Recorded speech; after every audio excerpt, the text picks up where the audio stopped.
Welcome back to another story on Infidelity Tales Lab. Before we begin, tell us, where in the world are you watching from? Now, let's dive into today's story. Chapter 1. The Foundation Cracks.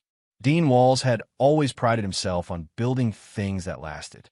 20 years in the construction business, 15 of those running his own architectural firm, and he'd never had a single structure fail inspection.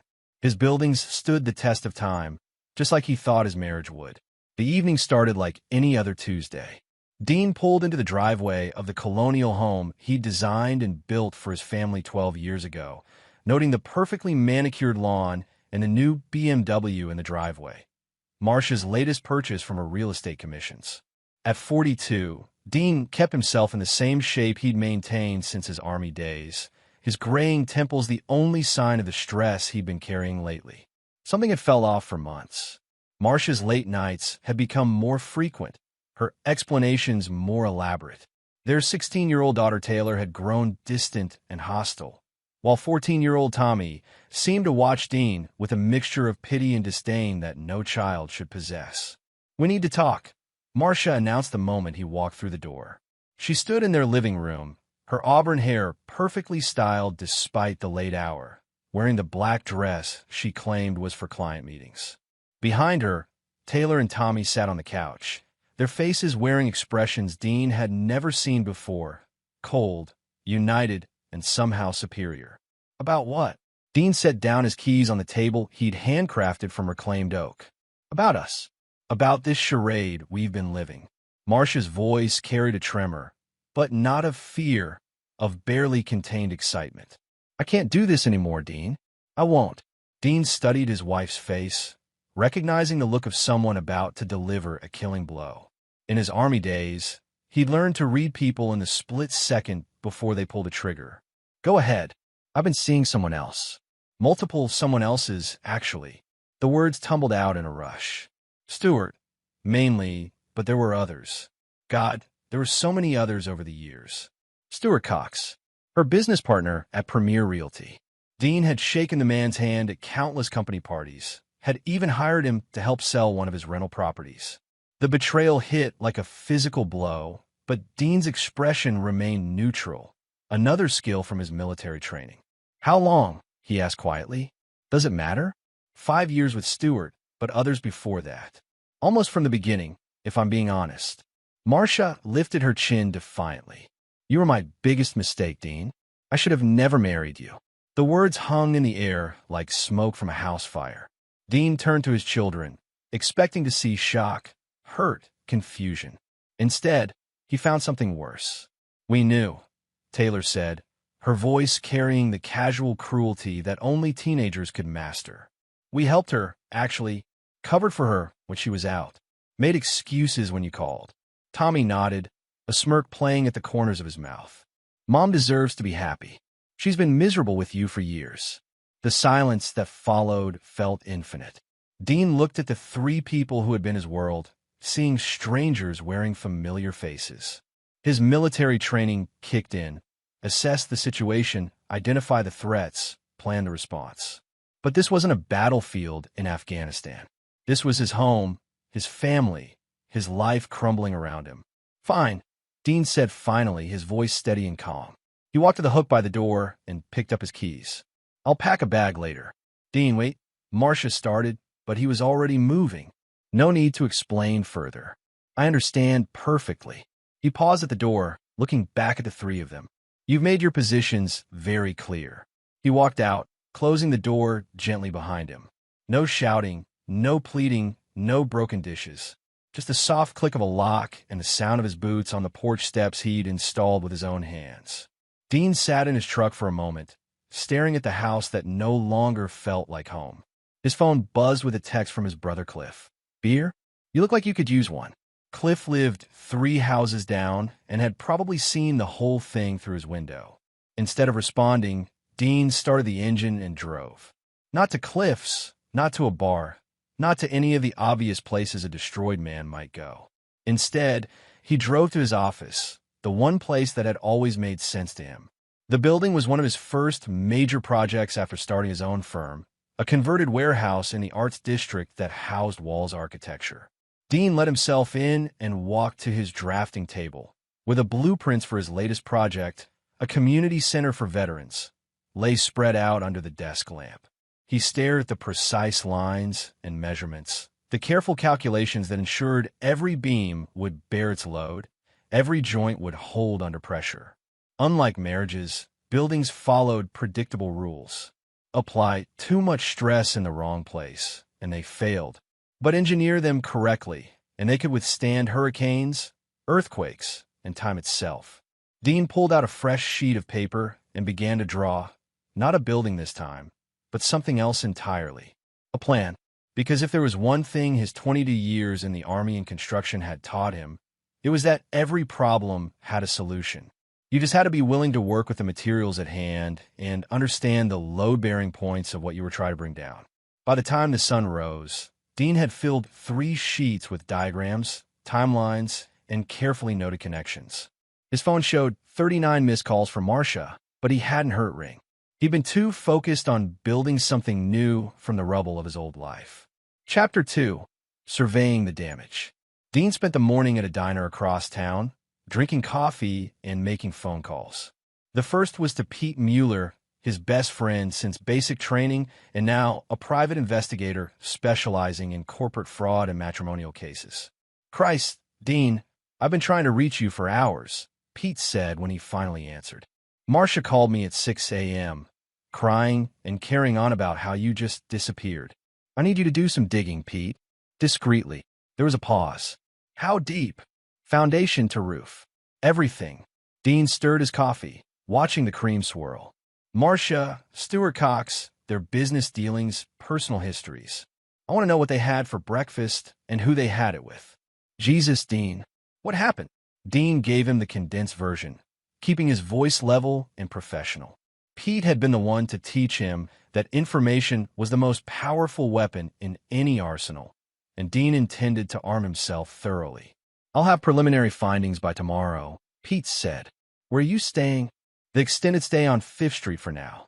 Dean had already booked a suite, using the credit card Marcia didn't know about, the one connected to his business account. "Pete, there's something else. I need you to look into my kids' activities over the past few months. Social media, school records, who they've been talking to." "Dean, they're just kids." "Kids who looked me in the eye and told me they helped their mother cheat." Dean's grip tightened on his phone. "Kids don't become that calculating overnight. I want to know who taught them." The second call was to his brother Cliff, a partner at one of the city's most prestigious law firms specializing in family law and business litigation. "Where the hell are you?" Cliff demanded. "Marcia showed up at my door at 7 a.m., demanding to know if I'd seen you. She's acting like you disappeared into thin air." "I need you to file papers," Dean said. "Divorce, and I want you to be thorough. I also need you to review my business partnerships, contracts, anything that might be affected." "Dean, slow down. We should talk about this." "No talking. Just action. I want everything locked down legally before they realize what's happening." Dean had learned in Afghanistan that the side that moved first and moved decisively usually won. "And Cliff, I need complete discretion. Don't discuss this with anyone, not even your wife." The third call was to Marshall Francis, the accountant who handled both his personal and business finances. Dean had always been meticulous about money, a habit formed during his childhood, watching his father struggle after his mother left. "Marshall, I need you to do a complete audit of all my accounts, business and personal. Look for any irregularities, any transactions I might not be aware of." "Dean, is everything all right?" "Just covering my bases. Also, I want you to establish new accounts that only I have access to. Move the business funds there, keep enough in the joint accounts to avoid suspicion for now." By noon, Dean had his war council assembled. Pete would handle intelligence gathering, Cliff would manage the legal strategy, and Marshall would secure the financial front. Dean had learned in the military that you never fought alone if you could help it, and these 3 men had proven their loyalty over decades. His phone rang as he was leaving the diner. Marcia again. "Hello, Marcia." "Dean, thank God. Where are you?" "We need to talk. I said some terrible things last night." "You said exactly what you meant to say." "No. I was emotional. I was confused. Stuart means nothing to me. It was just..." "Stop. Dean's voice cut through her rambling. I heard you perfectly clearly. You, Taylor, and Tommy made your positions known. I'm simply accepting them. The kids are upset. They're crying. They want you to come home. Dean almost laughed. Funny how their tune changed overnight. Dean, please. We can work this out. I'll end things with Stuart. We'll go to counseling. No. The word carried the finality of a vault door closing. You made your choice. Now live with it. He hung up and turned off the phone. There would be time for more calls later, but first, he needed to visit his office and make sure his business interests were protected. Wall's architecture occupied the entire third floor of the converted warehouse, with panoramic windows overlooking the river. Dean had built the company from nothing, starting with small residential projects and gradually taking on larger commercial work. His reputation for integrity and quality had made him one of the most sought-after architects in the region. His assistant, Annie Patrick, looked up from her desk with concern. Mr. Walls, your wife called 6 times this morning. She sounded upset. Annie, I need you to forward all calls from Marcia to my attorney. Also, please compile a list of all our current projects and their status. I may need to make some adjustments. Annie nodded, but Dean could see the questions in her eyes. He'd always been private about his personal life, but the office staff knew Marcia from company events and holiday parties. Dean spent the afternoon reviewing his business partnerships and client contracts. He'd been careful over the years to structure everything in his name alone, a precaution born from watching too many divorces destroy businesses along with marriages. Marcia had her real estate career, he had his architecture firm, and they kept their professional lives separate. But as he dug deeper into the files, patterns began to emerge. 3 of his biggest commercial projects had come through referrals from Premier Realty, Marcia, and Stewart's firm.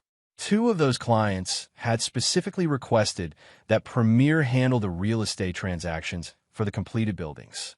Dean pulled the contracts, studying the commission structures and payment schedules. Something felt wrong, but he couldn't put his finger on it yet. That's where Pete would come in. As evening approached, Dean's phone buzzed with a text from Pete.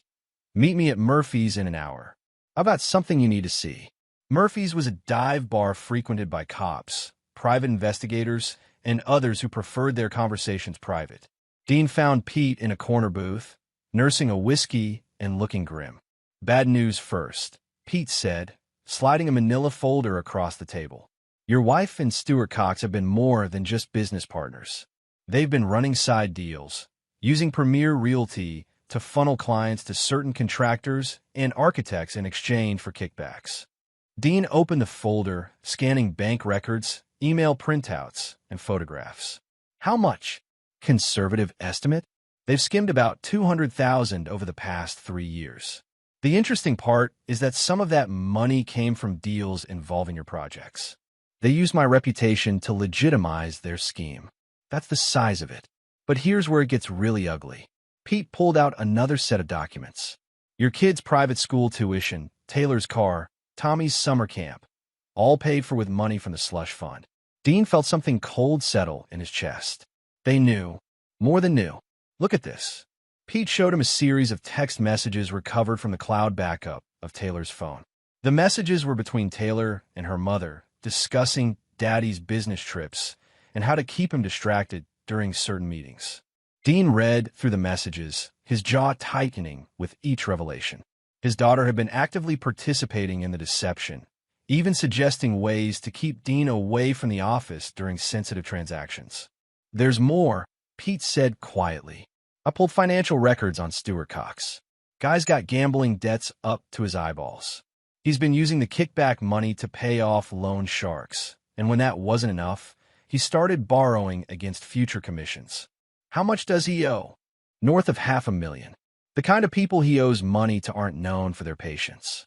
Dean leaned back in the booth, processing the information. His wife hadn't just cheated on him. She betrayed him professionally and dragged their children into a criminal conspiracy. But Pete's revelation about Stewart's gambling debts had given him something else: leverage.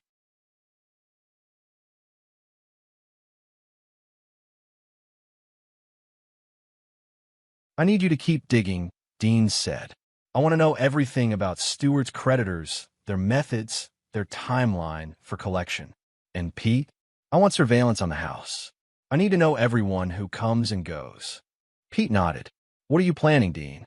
I'm going to build something, Dean said, draining his whiskey. Something designed to withstand any amount of pressure they try to apply, while ensuring their foundation crumbles completely. As Dean drove back to his hotel, his phone rang. Cliff, I've got the divorce papers ready, his brother said. But Dean, I think you should know, Marcia hired Edwin Downs.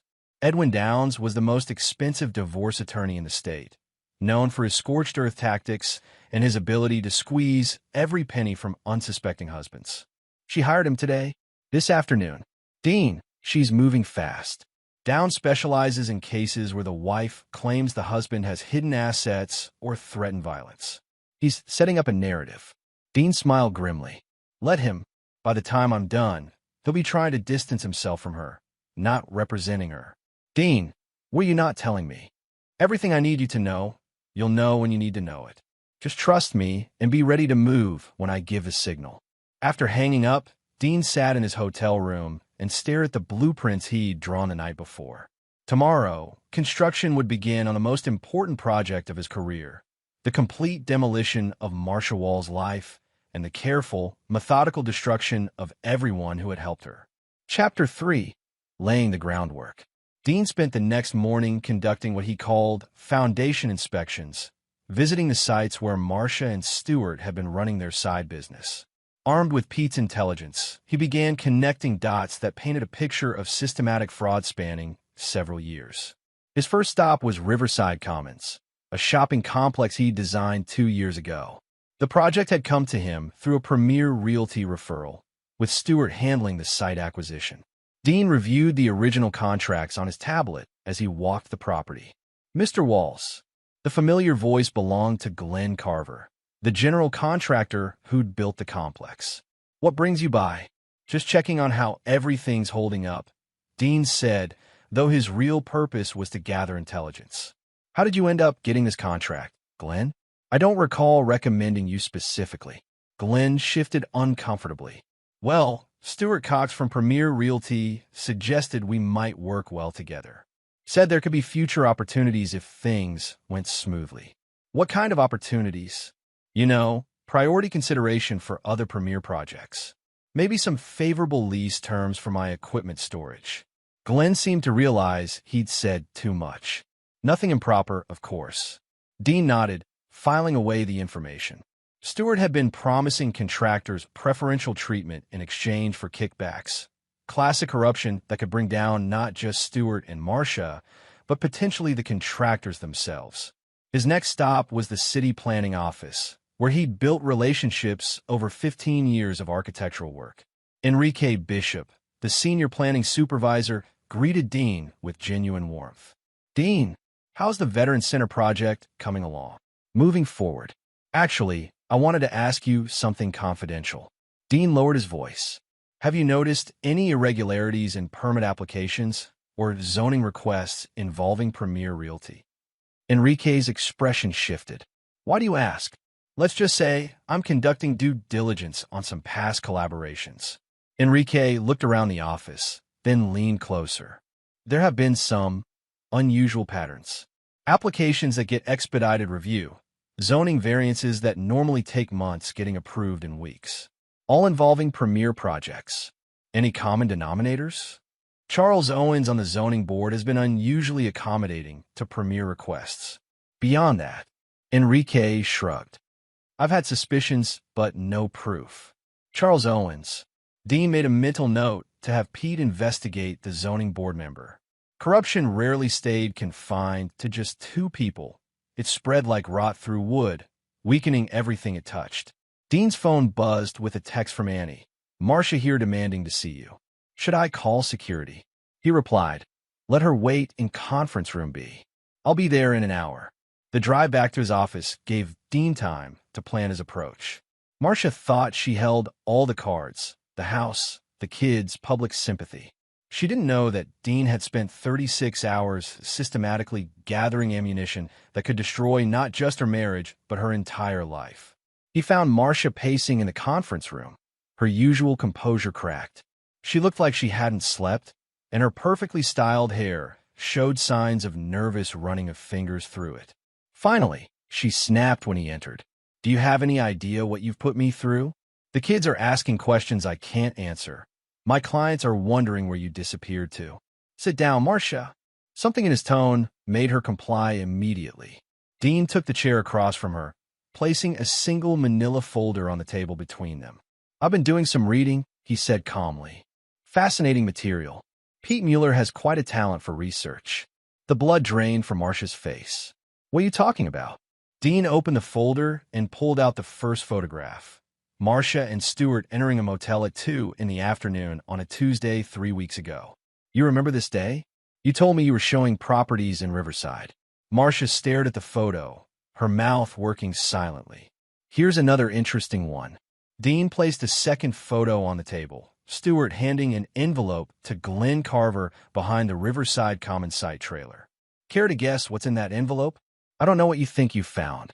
"Bank records showing regular cash deposits into an account you and Stuart opened last year.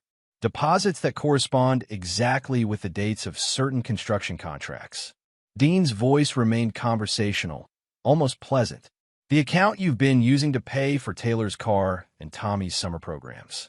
Marcia's breathing became rapid and shallow. "Dean, you don't understand." "I understand perfectly. You and Stuart have been running a kickback scheme, using Premier Realty to steer business to contractors willing to pay for the privilege. You've been skimming money from legitimate businesses and using my reputation to legitimize the operation. It's not like that. It's exactly like that. And the most impressive part? You trained our children to help you cover it up." Dean placed the printouts of Taylor's text messages on the table. "Our daughter has been lying to me for over a year, helping you coordinate your meetings with Stuart." Marcia read the messages, her hands shaking. The kids didn't know what they were doing. They knew exactly what they were doing. "Taylor suggested specific ways to keep me distracted during your meetings. Tommy provided alibis for your supposed client showings." Dean leaned forward. "You turned our children into accessories to fraud." The silence stretched between them. Marcia seemed to age 10 years in 10 seconds. "What do you want?" she whispered. "Nothing from you. I'm simply giving you a courtesy preview of what Edwin Downs will be dealing with." Dean gathered the papers and photos back into the folder. "You see, Marcia, while you were hiring lawyers and planning your strategy, I was building a case. And unlike marriages, criminal cases require actual evidence. You wouldn't. I already have." Pete delivered copies of everything to the district attorney's office this morning. "The FBI's Financial Crimes Unit will probably want to chat with you and Stuart about interstate commerce violations." Marcia stared at him in horror. "Dean, please. Think about the kids." "I am thinking about them. I'm thinking about how they looked me in the eye and told me they helped you cheat. I'm thinking about how they've been spending money stolen from legitimate businesses." Dean stood up. "I'm thinking they need to learn there are consequences for their choices." "I'll do anything." "There's nothing you can do. The wheels are in motion." Dean paused at the door.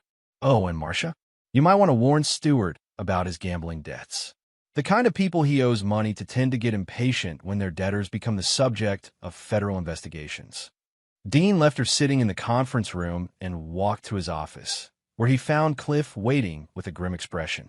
"I just got a call from Edwin Downs," Cliff said. "He's withdrawing from representing Marcia." "Professional ethics? Smart business. No attorney wants to represent someone about to be indicted for fraud." Cliff studied his brother's face. "Dean, what have you done?" "I've used the tools available to me to address a structural problem," Dean said, settling behind his desk. "Marcia chose to build her new life on a foundation of lies and crime. I'm simply letting natural forces take their course." Dean's phone rang. "Pete, Stuart Cox is in the wind," Pete reported. "Neighbors saw him loading suitcases into his car around noon. I've got someone watching the airports, but I think he's running scared." "What about his gambling debts?" "Funny thing about that. Turns out when you're under federal investigation, your creditors become very interested in recovering their money quickly. Someone leaked word to his bookies about the FBI involvement." Dean smiled grimly. "Stuart's flight would only make him look more guilty, and his creditors would make his life impossible no matter where he ran." Sometimes the best revenge was simply getting out of the way and letting people destroy themselves.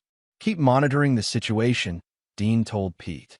I want to know where he surfaces and who he contacts. As evening approached, Dean sat in his office reviewing the Veterans Center blueprints. Tomorrow, he would present the final designs to the city council, a project that represented everything he'd built his reputation on: service, integrity, and quality that would last generations. His phone buzzed with a text from Taylor. "Dad, please come home. Mom won't stop crying and Tommy's scared." Dean stared at the message for a long time before typing his response. "You made your choice when you helped her lie to me. Now you live with the consequences." He turned off the phone and went back to his blueprints. In construction, once you discovered that the foundation was rotten, there was only one solution: complete demolition and rebuilding from the ground up. Dean intended to make sure the demolition was thorough and that everyone who had contributed to the structural failure understood exactly why the building had come down. Chapter 4: Controlled Demolition. 3 days after Marcia's visit to his office, Dean watched from his hotel room as FBI agents executed a search warrant on his former home. He'd received the courtesy call from Agent Patricia Stevens, the federal prosecutor handling the case, informing him that they were moving forward with the investigation. Pete sat beside him, providing running commentary through binoculars. 4 agents, 2 forensic accountants, and what looks like a computer specialist. They're being very thorough. Dean's phone had been buzzing constantly with calls from Marcia, but he'd forwarded them all to Cliff's office. His brother was earning his fee by fielding increasingly frantic demands from Marcia's new attorney, a public defender named Larry Beard who specialized in white-collar crime. "Your ex is about to discover that federal investigations move very differently than divorce proceedings," Cliff had warned him that morning. "They don't negotiate, they don't compromise, and they don't care about family circumstances." The irony wasn't lost on Dean. Marcia had tried to destroy his life with personal betrayal, but her own criminal behavior had given him weapons she could never have imagined. His phone rang. "Agent Stevens. Mr. Walls, we've executed the search warrant on your residence. I wanted to let you know that your children were present during the search." Dean felt a flicker of something, not quite guilt, but awareness that Taylor and Tommy were experiencing consequences they might not have fully understood when they chose to participate in their mother's deception. "How are they handling it?" "They're scared. Your daughter asked if she was going to jail. We explained that we're investigating financial crimes, not prosecuting minors for their parents' decisions." "What did you find?" "I can't discuss details of an ongoing investigation, but I will say that your tip led us to evidence of a larger conspiracy than we initially suspected." Stevens paused. "Mr. Walls, we'd like you to come in for a formal interview.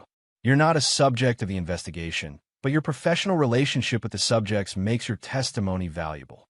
Dean agreed to meet with the FBI the following day. As he hung up, Pete lowered his binoculars. "They're loading boxes into the van.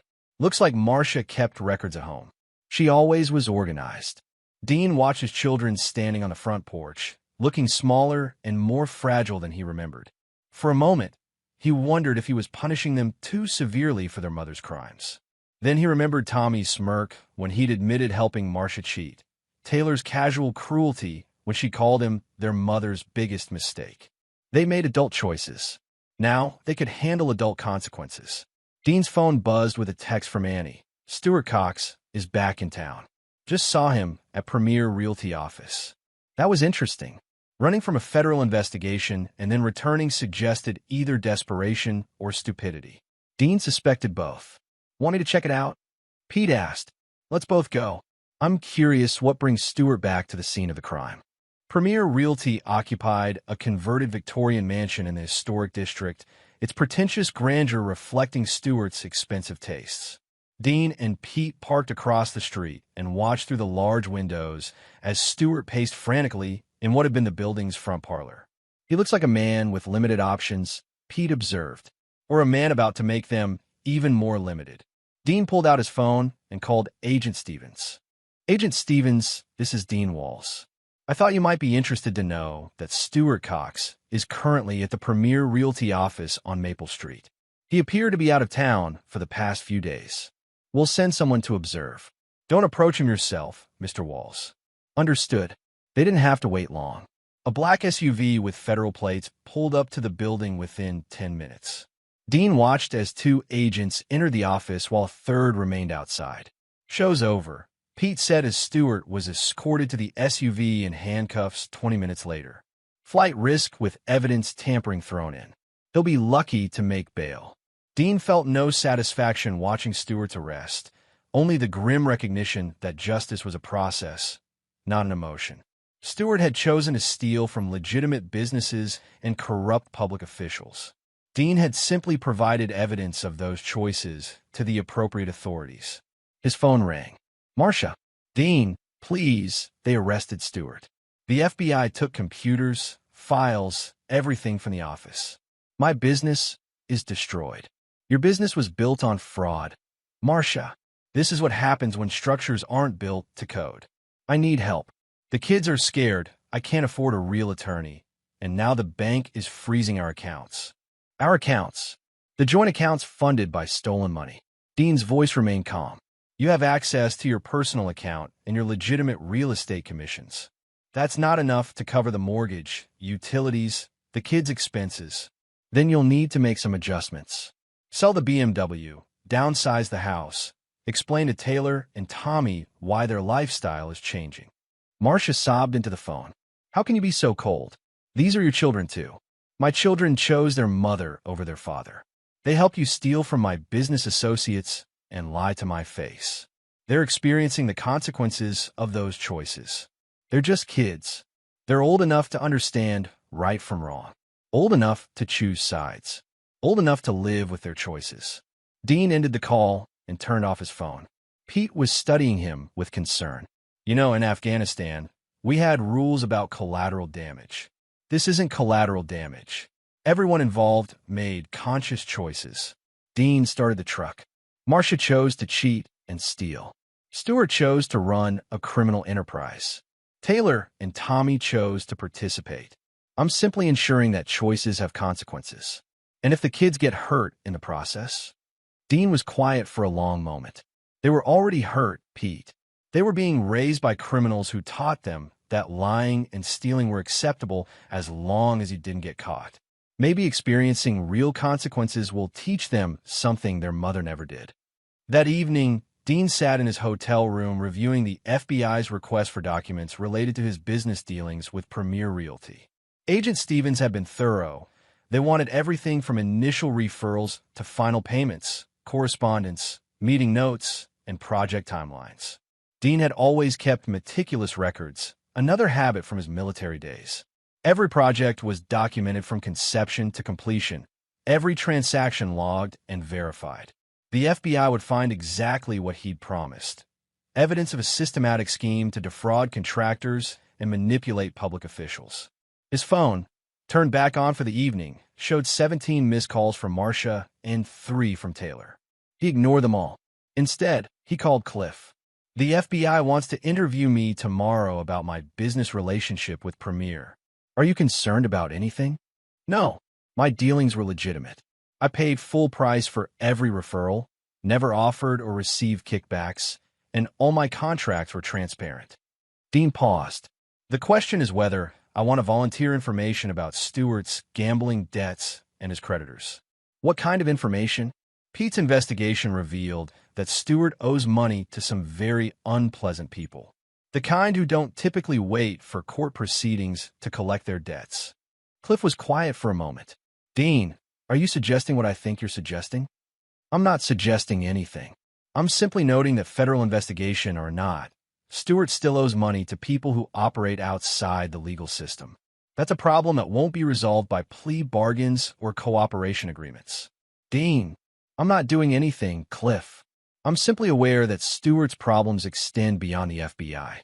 What happens next is entirely up to the natural consequences of his choices." As Dean prepared for bed, he reflected on the day's events. Stewart was in federal custody, Marcia was facing potential indictment, and Taylor and Tommy were discovering that actions had consequences. The foundation of their criminal enterprise was crumbling exactly as Dean had designed it to. But he wasn't finished building yet. Tomorrow's FBI interview would provide another opportunity to ensure that justice was both thorough and permanent. And after that, there were still some structural modifications to make to ensure that everyone involved understood exactly how completely their world had been redesigned. Chapter 5. Structural Reinforcement. Dean's FBI interview took place in a sterile conference room that reminded him of his military debriefings. Agent Stevens sat across from him with her partner, Agent Frank Morrison, while a court reporter documented every word. "Mr. Walls, how long have you been doing business with Premier Realty?" "Approximately 5 years. They referred clients for several commercial projects, and I occasionally used their services for property acquisitions related to my developments." Dean answered each question with military precision, providing facts without editorial commentary. He explained the normal commission structures, typical project timelines, and standard industry practices that made Stewart and Marsh's schemes so insidious. "Did you ever suspect that Premier Realty was receiving payments from contractors in exchange for referrals?" "Not initially. The referrals seemed legitimate, and the contractors they recommended were qualified." Dean paused, choosing his words carefully. "However, in recent months, I began to notice patterns that seemed unusual." "What kind of patterns?" "Contractors would mention special arrangements with Premier for future work. Permits and zoning approvals seemed to move unusually quickly for Premier projects. When I began investigating, I discovered the financial irregularities that I reported to your office." Agent Stevens leaned forward. "Mr. Walls, were you aware that your wife had access to information about your business dealings that she was sharing with Stuart Cox?" "I discovered that recently, yes. Marcia had access to my project schedules, client information, and bidding processes.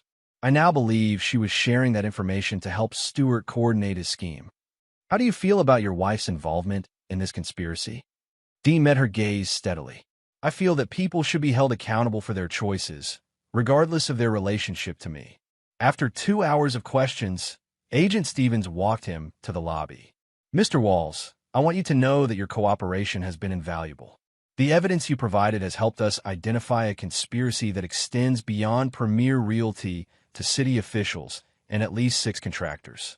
How extensive is the corruption? More than we initially suspected.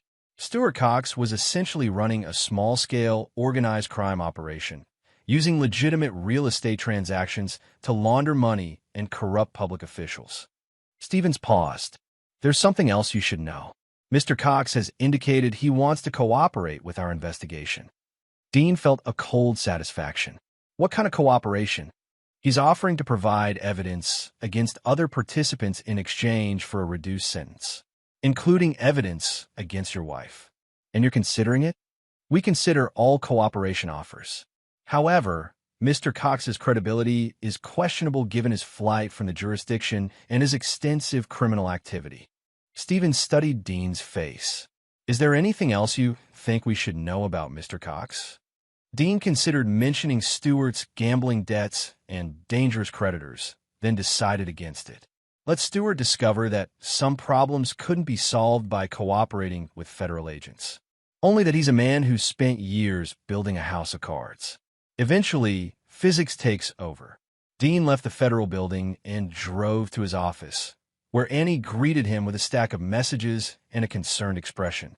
"Your wife called 4 times, the daughter twice, and someone named Virgil Hatfield called 3 times. Said it was urgent." Virgil Hatfield. Dean didn't recognize the name, but something about it felt significant. "Did he leave a message?"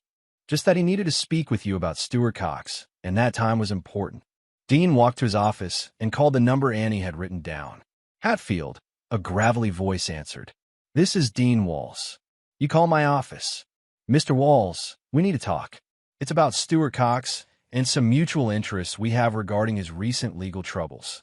"I don't have any mutual interests with Stuart Cox. You might be surprised. I understand Mr. Cox owes you money, and he certainly owes me money. Perhaps we could discuss how to resolve both problems." The pieces clicked into place. Virgil Hatfield was one of Stewart's creditors, probably the kind who collected debts with methods the FBI couldn't use. "I think you're confused about my situation, Mr. Hatfield." "Maybe. But I think you might be interested in knowing that Mr. Cox has been telling people he's got insurance against prosecution. Something about evidence that would implicate others if anything happened to him. Dean felt his pulse quicken. Stewart was either bluffing or desperate enough to fabricate evidence to save himself. Why are you telling me this? Because Mr. Cox mentioned your name specifically. Said you were part of the conspiracy and that he had proof. I thought you might want to know what he's saying before he starts cooperating with federal agents. The threat was clear. Stewart was planning to implicate Dean in the conspiracy to reduce his own sentence, probably by claiming that Dean had known about the kickback scheme all along. Mr. Hatfield, I appreciate the information, but I don't have any business with you. Maybe not yet, but if Mr. Cox starts spreading lies that affect your reputation, you might find that we have common interests after all. The line went dead. Dean sat back in his chair, analyzing this new development. Stewart was desperate enough to fabricate evidence against Dean and dangerous enough to have creditors who operated outside the law. The situation was becoming more complex, but also more opportunity-rich. Dean called Pete. I just had an interesting conversation with one of Stewart's creditors. He explained the call and its implications. I need you to find out everything you can about Virgil Hatfield. And I need you to monitor Stewart's situation very carefully. If he's planning to implicate me falsely, I need to know before he does it. Dean, if Stewart creditors are making contact, this situation is getting dangerous. It was already dangerous. Now it's just more interesting. Dean thought for a moment. Pete, I want you to arrange a meeting with Virgil Hatfield. Somewhere public, somewhere safe. I think it's time to explore those mutual interests he mentioned. Are you sure about this? I'm sure that I won't let Stewart Cox destroy my reputation with lies after destroying my marriage with theft. Dean's voice hardened. If Stewart wants to play games with false evidence, he's about to discover that some games have permanent consequences. After hanging up, Dean walked to the window overlooking the river, where construction crews were working on a new bridge.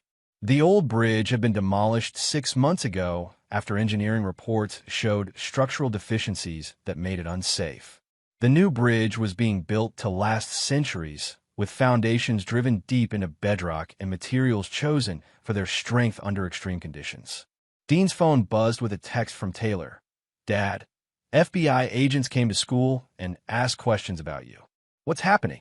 For the first time since the nightmare began, Dean felt a flicker of doubt. His children were being questioned by federal agents because of the war he'd started with their mother. Maybe Pete was right about collateral damage. Then he remembered Taylor's text messages to Marcia, her casual participation in the deception, her cold dismissal of his pain when the truth came out. She'd chosen sides, and now she was discovering what it meant to be on the losing side of a war. Dean typed back, Federal agents are investigating the crimes your mother and Stewart committed. Answer their questions truthfully. Taylor's response came immediately. What crimes? Mom said you made everything up because you were mad about the divorce. Even now, Marcia was teaching their children that their father was the villain in this story. Even now, she was training them to see lying and manipulation as acceptable tools for achieving their goals. Dean typed carefully. Your mother and Stewart Cox stole money from legitimate businesses and corrupted public officials. The FBI has evidence of these crimes. Your text messages to your mother show that you helped them coordinate their meetings and cover up their activities. I didn't know they were committing crimes. You knew they were lying to me. You participated in those lies. Now you're experiencing the consequences of those choices. Dean turned off his phone and went back to his window. The bridge construction crew was setting the first permanent beam, a massive steel structure that would bear the weight of thousands of vehicles over decades. The beam had to be positioned precisely, anchored securely, and tested thoroughly before any load was applied to it. Dean's war against Stewart and Marcia required the same precision. Every move had to be calculated, every consequence anticipated, every structural element tested before the full weight of justice was applied. And if Virgil Hatfield represented an opportunity to ensure that Stewart Cox never had the chance to fabricate evidence against innocent people, then Dean would explore that opportunity with the same methodical thoroughness he brought to every construction project. The old Dean Walls might have felt guilty about the path he was choosing, but the old Dean Walls had believed in marriage, family, and trust. The new Dean Walls understood that some structures were so fundamentally compromised that the only solution was complete demolition and rebuilding from scratch. Chapter 6: Foundation Failure. Dean met Virgil Hatfield at a coffee shop in the business district, a location chosen for its visibility and legitimate clientele. Hatfield was a large man in his 50s with the weathered look of someone who'd worked with his hands, though Dean suspected his current work involved more than construction. "Mr. Walls, thanks for meeting with me." Hatfield's voice carried the hint of an accent Dean couldn't place. "I hope you don't mind if I get straight to business. I prefer it. Stuart Cox owes me a considerable sum of money. Money he borrowed to cover gambling debts that he couldn't pay through legitimate means." Hatfield stirred his coffee slowly. "When people borrow from me, they understand that repayment isn't optional. What does this have to do with me? Mr. Cox has been telling people that his legal troubles are temporary, that he's got insurance in the form of evidence against other participants in his conspiracy." Hatfield's eyes never left Dean's face. He specifically mentioned that he could implicate the architect who was the real brains behind the scheme. Dean felt anger building, but kept his voice level. "I was never part of any scheme. I was a victim of it. I believe you, Mr. Walls. But Mr. Cox is desperate, and desperate people say desperate things. The question is what we do about it. You want to protect your reputation. I want to recover my money. Mr. Cox is a problem for both of us." Hatfield leaned forward. "I'm not suggesting anything illegal, you understand. But sometimes problems have a way of resolving themselves if left to natural forces." Dean studied the man across from him. "What kind of natural forces?" "Mr. Cox's creditors aren't limited to me. He owes money to several organizations that don't typically wait for court proceedings to collect their debts. Federal protection only extends so far. And you're telling me this because I want you to understand that Mr. Cox's ability to testify against you may be limited by circumstances beyond anyone's control." Hatfield finished his coffee. "I'm not asking you to do anything, Mr. Walls. I'm simply informing you that the situation may resolve itself through forces already in motion." After Hatfield left, Dean sat alone, processing the conversation. The man had essentially told him that Stuart Cox might not survive long enough to fabricate evidence, and he'd done so in a way that implicated Dean in nothing more than receiving information. Dean's phone buzzed with a call from Agent Stevens. "Mr. Walls, we've had a development. Stuart Cox was attacked in his holding cell last night. Is he alive?" "Yes, but he's in the hospital under guard. Someone managed to get to him despite federal custody. We're investigating how that happened." Dean felt no surprise. "Is he still planning to cooperate?" "That's what I need to discuss with you. Mr. Cox is claiming that you were part of the conspiracy from the beginning. He says he has evidence that you knew about the kickback scheme and helped design it." "That's a lie. I believe it is. But he's providing specific details that we need to investigate. Claims about meetings, conversations, your knowledge of the financial arrangements." Stevens paused. "Mr. Walls, I need to ask you directly. Did you have any knowledge of the kickback scheme before you reported it to us?" "None. I discovered it through my own investigation after suspecting irregularities." Dean felt the trap closing around him. Agent Stevens, Stuart Cox, is desperate. He's facing federal charges and creditors who operate outside the law. He'll say anything to reduce his sentence. Unfortunately, we have to investigate all claims, regardless of their source. I'm going to need you to come in for another interview, and this time, you might want to have an attorney present." Dean hung up and immediately called Cliff. "Stewart's trying to implicate me in his conspiracy. I need the best criminal defense attorney you know." "Jesus, Dean, what have you gotten yourself into?" "Nothing. But Stewart's desperate enough to fabricate evidence, and the FBI has to investigate his claims." Dean explained the situation while driving toward Cliff's office. "I need someone who can destroy Stewart's credibility before he destroys mine. I'll call Stephen Riley. He's the best white-collar defense attorney in the state." Cliff paused. "Dean, there's something else. Marcia's attorney contacted me this morning. She's asking for emergency, spousal support, and exclusive use of the marital residence." "On what grounds?" She claims you've abandoned the family and hidden assets to avoid your financial responsibilities. Cliff's voice was grim. She's also claiming that the FBI investigation is affecting her ability to earn income, and that you're partially responsible for her legal troubles. Dean laughed bitterly. She commits fraud, gets caught, and somehow I'm responsible for the consequences? It gets worse. She's filed for a restraining order, claiming that your aggressive investigation of her personal life constitutes harassment and intimidation. Based on what? Hiring a private investigator, cooperating with federal agents, and using your connections to destroy her business and livelihood. Cliff sounded tired. Dean, she's painting you as a vindictive husband who's using the legal system to punish his wife for filing for divorce. Dean pulled into the parking lot of Cliff's office building, processing this new development.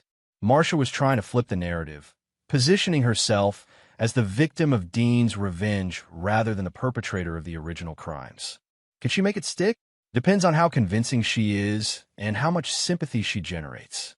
If Stuart Cox backs up her story about your involvement in the conspiracy, she might be able to convince a judge that you're the real criminal in this situation. Dean sat in his truck, staring at the office building where his brother worked. 2 days ago, he'd felt in complete control of the situation. Stuart was facing federal charges, Marcia was about to be indicted, and justice seemed inevitable. Now Stuart was trying to frame him. Marcia was positioning herself as the victim, and federal agents were questioning his integrity. But Dean hadn't survived 2 tours in Afghanistan and built a successful business by panicking when the situation turned complicated. Every construction project faced unexpected challenges: bad weather, structural problems, supply delays, permit issues. The successful contractors were the ones who adapted their plans while maintaining their ultimate objectives. Dean's objective remained the same: complete demolition of the criminal enterprise that had betrayed him, with permanent consequences for everyone involved. The methods might need adjustment, but the goal hadn't changed. He called Pete. I need you to dig deeper into Stuart Cox's background. I want everything: military records, employment history, personal relationships, financial dealings going back 10 years. If he's planning to fabricate evidence against me, there has to be something in his past that destroys his credibility. Dean, are you sure you want to keep escalating this? Maybe it's time to consider a strategic retreat. I didn't retreat in Afghanistan, and I won't retreat now. Dean's voice carried the steel that had once commanded soldiers under fire. Stuart Cox wants to play games with false evidence? He's about to discover that I'm better at this game than he is. As Dean walked toward his brother's office, he reflected on the bridge construction he'd watched from his window. The old bridge had failed because its original designers hadn't anticipated the stresses it would face over time. They'd built it to handle normal loads under ideal conditions, but hadn't planned for extreme weather, increased traffic, or structural fatigue. Dean wouldn't make the same mistake. His war against Stuart and Marcia would be engineered to withstand any counterattack, any false accusation, any legal maneuvering they could devise. And when the dust settled, their criminal enterprise would be nothing but rubble, while Dean's reputation and integrity stood stronger than ever. The question wasn't whether he would win. The question was how complete their destruction would be when he was finished building. Chapter 7. Raising the Stakes. Stephen Riley's law office occupied the top floor of the city's most prestigious building, a space designed to intimidate opposing counsel and reassure wealthy clients. Dean found the attorney reviewing FBI documents with the focused intensity of a surgeon studying X-rays. Mr. Walls, I've read through the FBI's case file and Stuart Cox's allegations, Riley said without preamble. The good news is that Cox's credibility is severely compromised. The bad news is that desperate people often make convincing liars. What exactly is he claiming? That you were the architect of the entire conspiracy. That you approached him about setting up the kickback scheme, provided the business plan, and took a percentage of the profits through a series of shell companies. Riley handed Dean a stack of papers. He's even provided bank records and email communications that allegedly support his story. Dean scanned the documents, recognizing immediately that they were either fabricated or taken out of context. These emails are about legitimate business transactions. I know. But Cox is claiming they contain coded language about the conspiracy. For example, your email about ensuring project coordination proceeds smoothly is being interpreted as instructions about managing the kickback payments. That's absurd. Of course it is.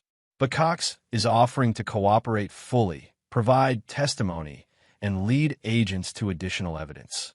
The FBI has to investigate, regardless of how ridiculous we think his claims are. Dean studied the fabricated bank records, noting the sophisticated level of the forgery. This isn't desperation. This is planned character assassination. Agreed. Someone helped Cox prepare this material, probably his attorney or someone with financial expertise. Riley leaned back in his chair. The question is how we respond. We can go full defensive, prove the documents are fake, destroy his credibility. Or we can go on offense and find out who's really behind this attempt to frame you. What would the offensive approach involve? Investigating Cox's associates, his legal representation, anyone who might have helped him fabricate this evidence. If we can prove he's part of a broader conspiracy to obstruct justice, we turn the tables completely. Dean smiled grimly. Do it. I want to know everyone Cox has been in contact with since his arrest, everyone who's visited him, everyone who might have an interest in seeing me destroyed. After leaving Riley's office, Dean drove to the construction site where his veteran center was taking shape. The foundation had been poured 2 weeks ago, and the first floor framing was beginning. Dean walked the site, inspecting the work with the critical eye of someone who understood that every detail mattered. "Looking good, Mr. Walls," said Glenn Carver, the general contractor. "We're on schedule and under budget." "Glenn, I need to ask you something confidential," Dean said, leading him away from the other workers. "Have you been contacted by FBI agents about Premier Realty?" Glenn's face went pale. "Yes, sir. They asked about payments, referrals, the usual business arrangements." "What did you tell them?" "The truth. That Premier referred me for several jobs, that the work was legitimate, that I never paid any kickbacks or bribes." Glenn paused. "Mr. Walls, am I in trouble?" "Not if you told the truth. But I need you to know that Stuart Cox is making false allegations about several people, including me. If anyone approaches you about changing your testimony or providing different information, I want you to contact me immediately." Dean's phone rang as he was leaving the construction site. "Pete, I've got interesting news about Stuart Cox's legal situation," Pete said. "His attorney is Larry Beard, a public defender who's handling way too many cases to provide adequate representation." "That's not surprising. Here's the surprising part.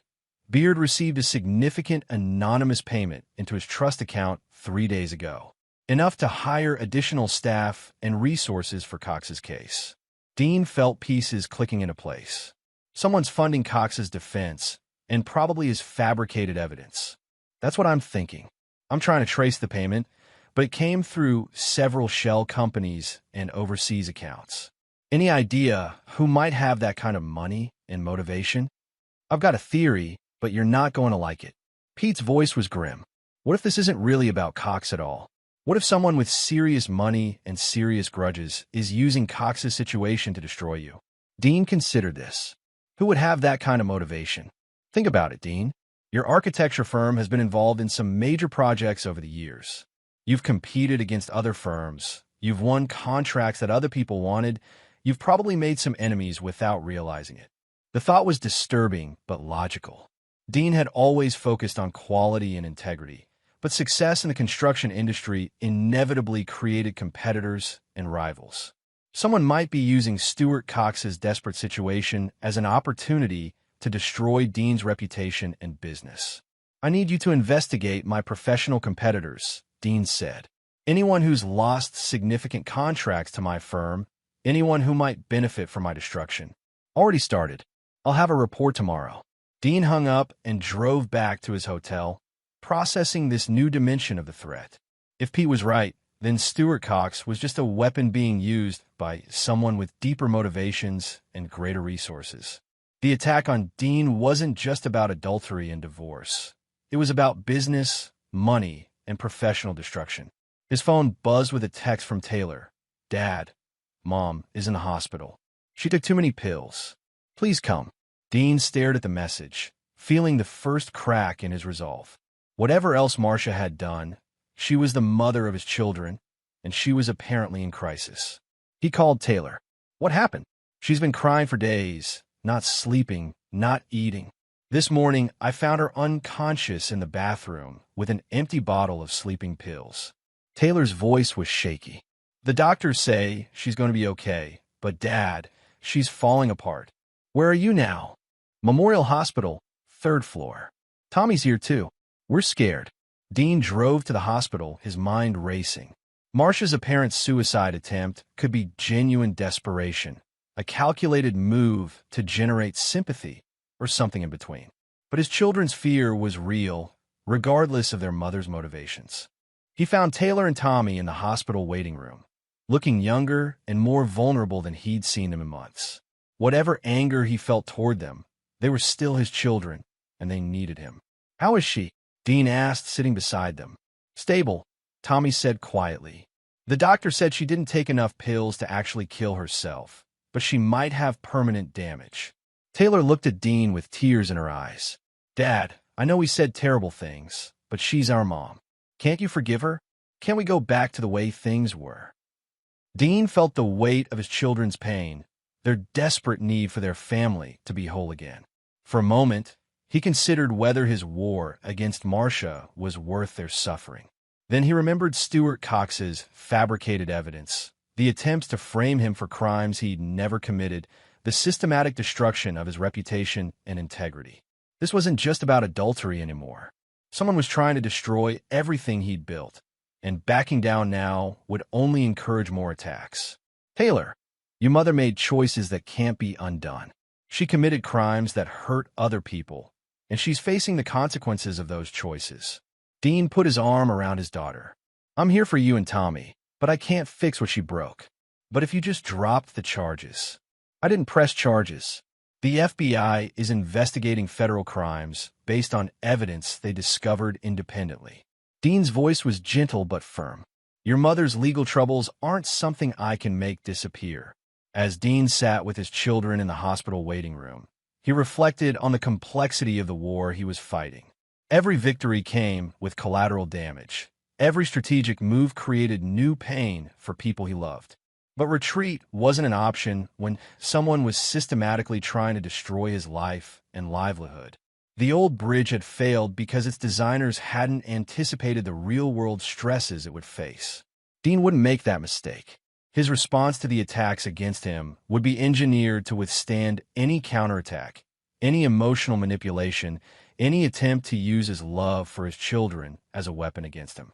Justice wasn't always comfortable, but it was always necessary. And Dean intended to see it through to its conclusion, regardless of the personal cost. Chapter 8, The Final Blueprint. The breakthrough came at 3 a.m. when Pete called Dean's hotel room with news that changed everything. "I know who's behind the fabricated evidence," Pete said without preamble. "Marshall Francis." Dean sat up in bed, his mind racing. Marshall Francis was his accountant, the man who'd handled his finances for 8 years, the person he trusted with every aspect of his financial life. That's impossible. Marshall's been nothing but loyal. Marshall Francis owes $2 million to offshore gambling syndicates. He's been systematically embezzling from client accounts for 3 years to cover his debts, including yours. Pete's voice was grim. "Dean, he's the one who's been feeding information to Stuart Cox, and he's the one who funded Cox's legal defense." The pieces fell into place with devastating clarity. Marshall had access to Dean's business records, client information, and financial data. He could have easily provided Stuart with enough legitimate information to create convincing fabrications. "How much did he steal from me?" Conservative estimate? Around $300,000 over the past 18 months. He's been very careful, taking small amounts from different accounts, timing withdrawals to coincide with major project expenses. Dean felt a cold rage building. So Marshall steals from me, then helps Stuart Cox frame me for his crimes to cover his own tracks. It gets worse. I traced the anonymous payment to Cox's attorney. It came from one of Marshall's shell companies, funded with money stolen from his clients. Pete paused. "Dean, Marshall Francis is the real criminal in this whole mess."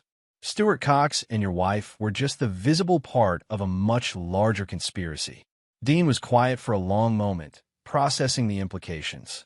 Pete, I want you to document everything. Every transaction, every theft, every connection to Cox's fabricated evidence. I want a case that's so airtight that Marshall Francis never sees the outside of federal prison. Already working on it. But Dean, there's something else. If Marshall's been stealing from multiple clients, and if those clients include people with connections to organized crime, he's a dead man walking. That's what I'm thinking.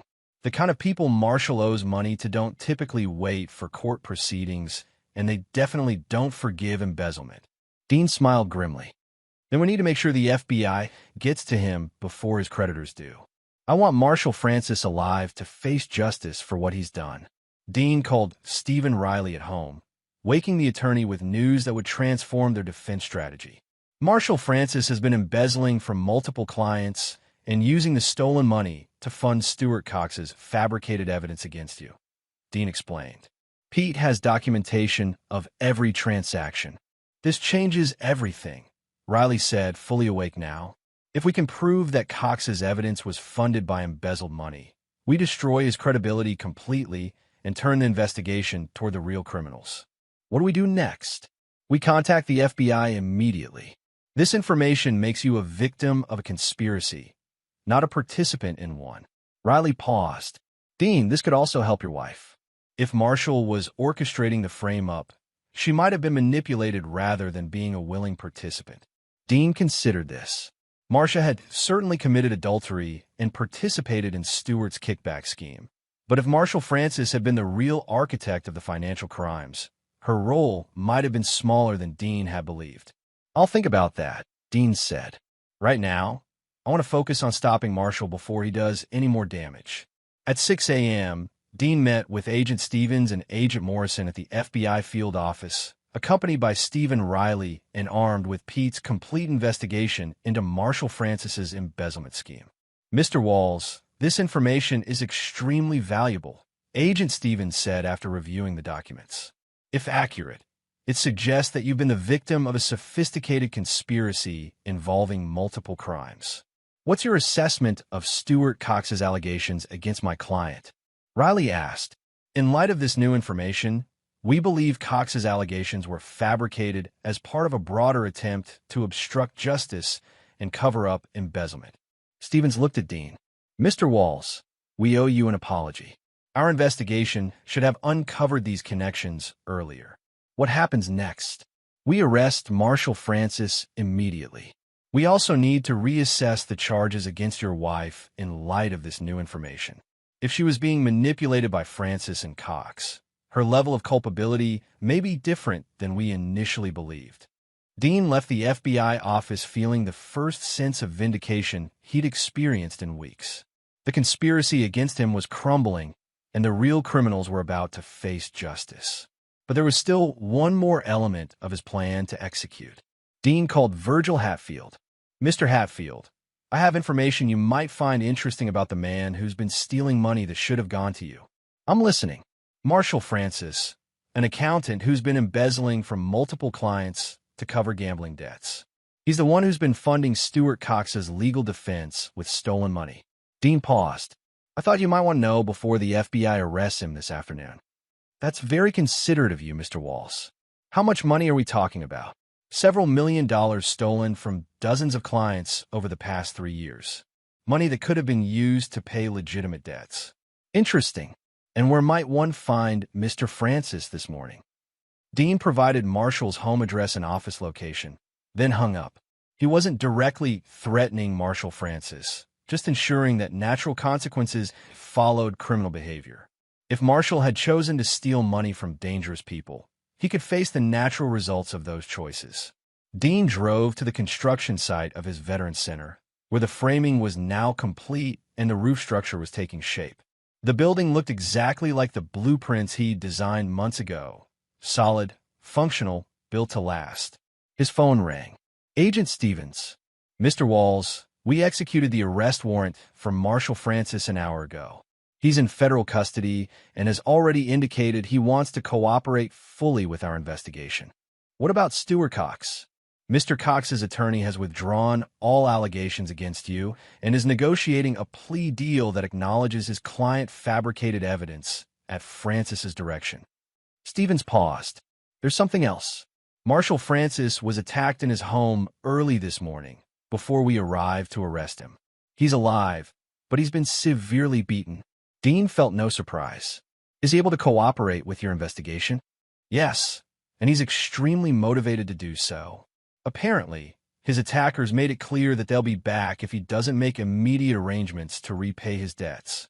Has he implicated anyone else?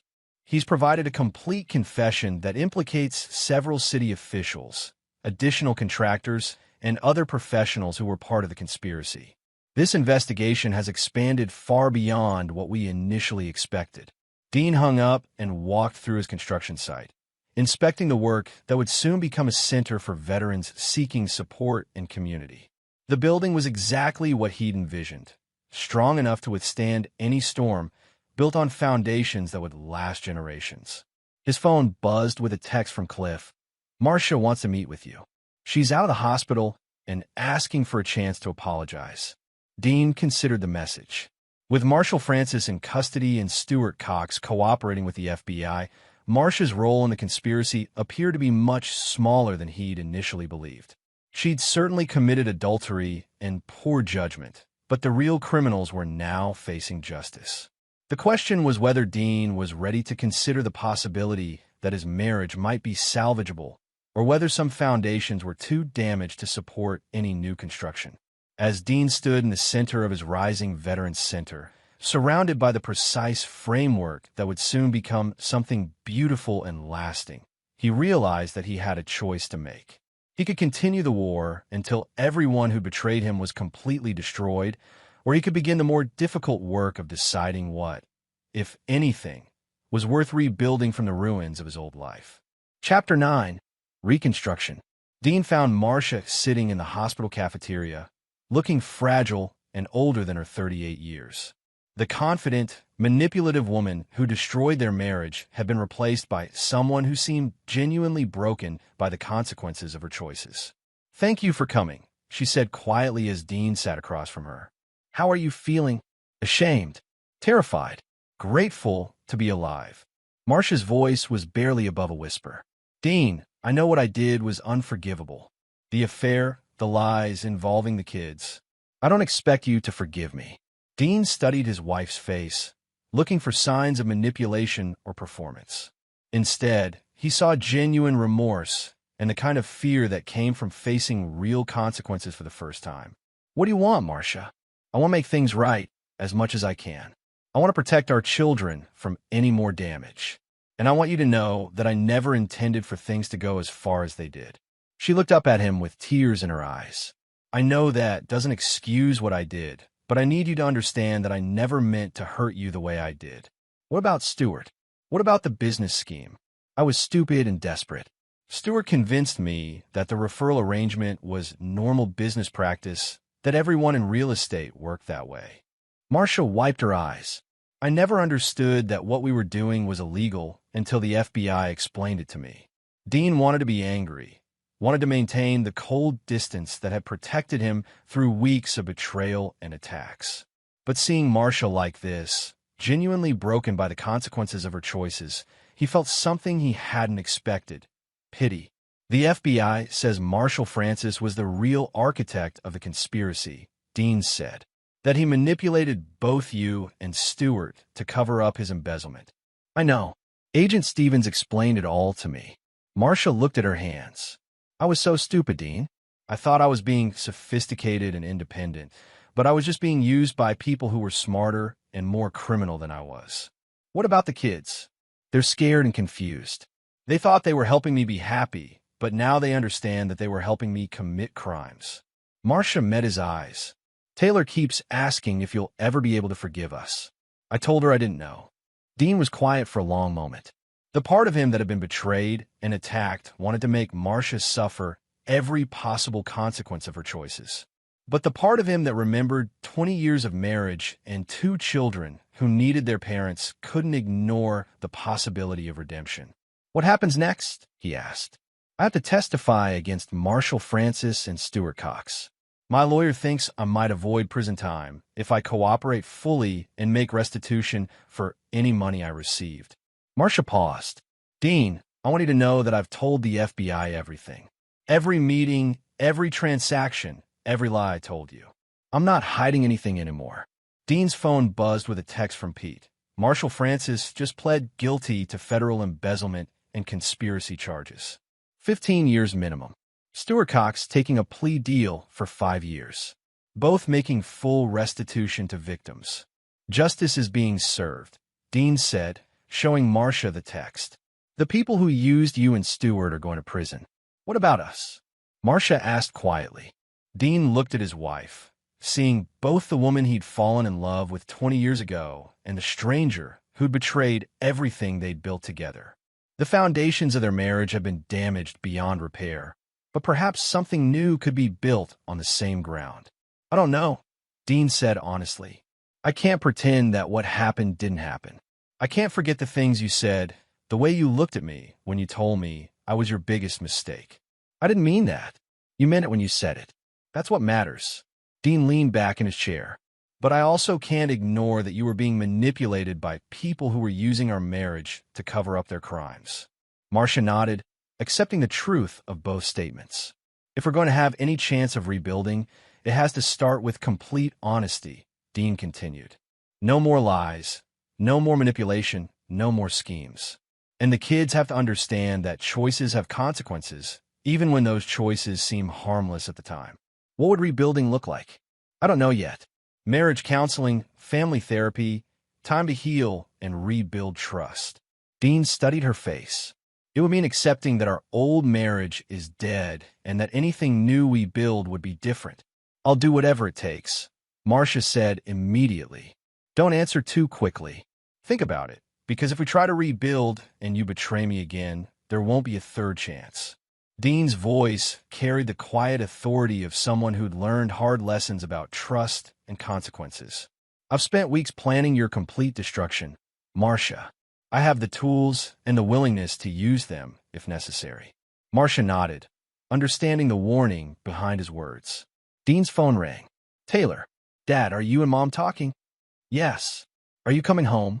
Dean looked at Marcia, seeing hope and fear in her eyes. I'm considering it. But if I do, there are going to be some changes. New rules, new expectations, new consequences for breaking trust. We'll do whatever you want, Taylor said quickly. It's not about what I want. It's about what's right and what's sustainable. Dean paused. Taylor, you and Tommy participated in lies and deception. If we rebuild this family, you'll have to earn back trust just like your mother does. We understand. Dean hung up and looked at Marcia. The foundation of our old marriage was destroyed by choices you made. If we're going to build something new, it has to be engineered to withstand the stresses we know it will face. What does that mean? Complete transparency, shared access to all financial accounts, regular check-ins with counselors and therapists, and an understanding that if trust is broken again, the consequences will be immediate and permanent. Dean stood up. Think about whether you're willing to live with those conditions, because they're not negotiable. As Dean drove back to his hotel, he reflected on the conversation. 6 weeks ago, he'd been a man who believed in the permanence of marriage and the reliability of family. The betrayals had destroyed those beliefs, but they'd also taught him something valuable about the difference between blind trust and informed decisions. His phone buzzed with a text from Pete. All major players now in federal custody or cooperating. Your reputation and business are completely cleared.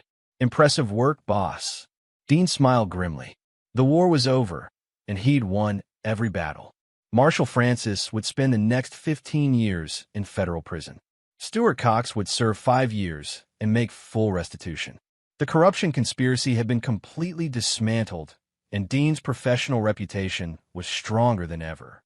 But the most important decision still lay ahead, whether to tear down the ruins of his marriage completely or attempt the more difficult work of building something new from the salvageable pieces.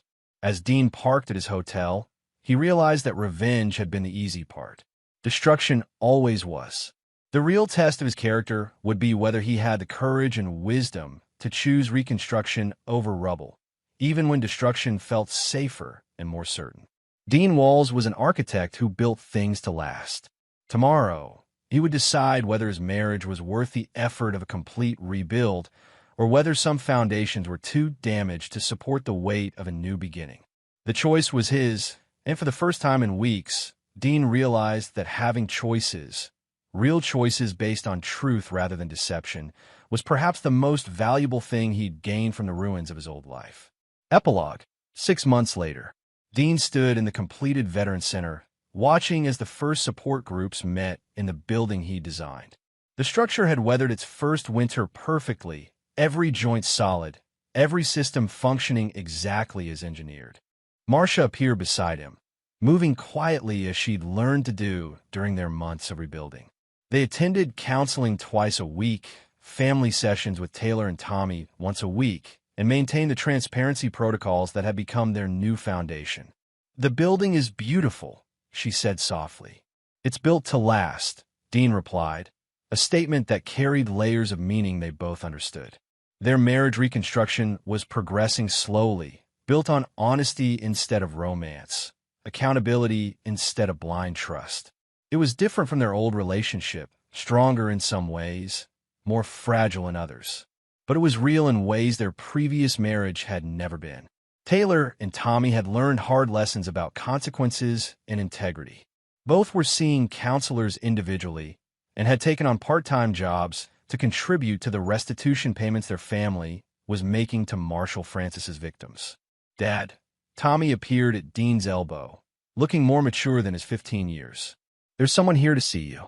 Dean turned to find Agent Stevens approaching with a slight smile.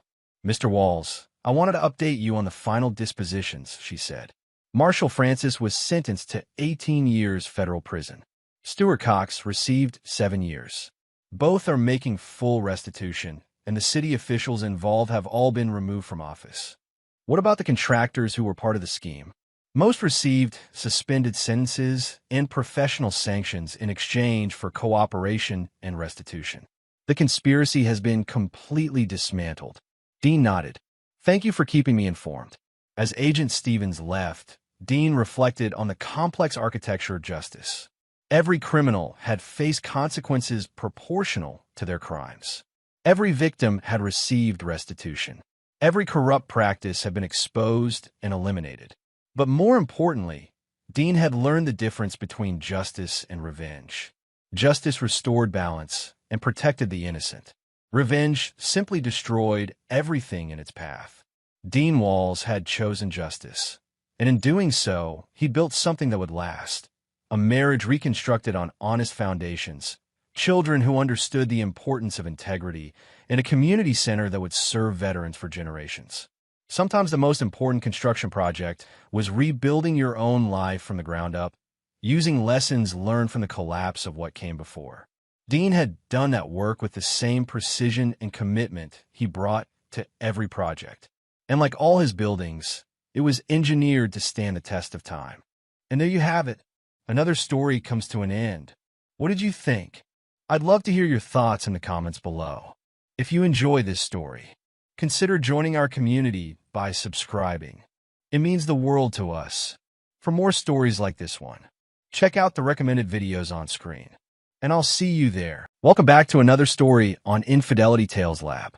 Before we begin, tell us, where in the world are you watching from? Now, let's dive into today's story. Chapter 1. The Mask of Ordinary Life. Kenneth Witt sat in his weathered pickup truck outside the elementary school, watching children stream through the gates like colorful confetti scattered by the wind. His calloused hands gripped the steering wheel as he waited for his daughter Lori to emerge. To any observer, he was just another working-class father. Flannel shirt worn thin at the elbows, steel-toed boots caked with construction site mud, and a face that bore the quiet dignity of a man who earned his living with his hands. But Kenneth Witt was not ordinary. Beneath the carefully constructed facade of a small-town contractor lay secrets that could topple governments and end lives with a single phone call. "Daddy!"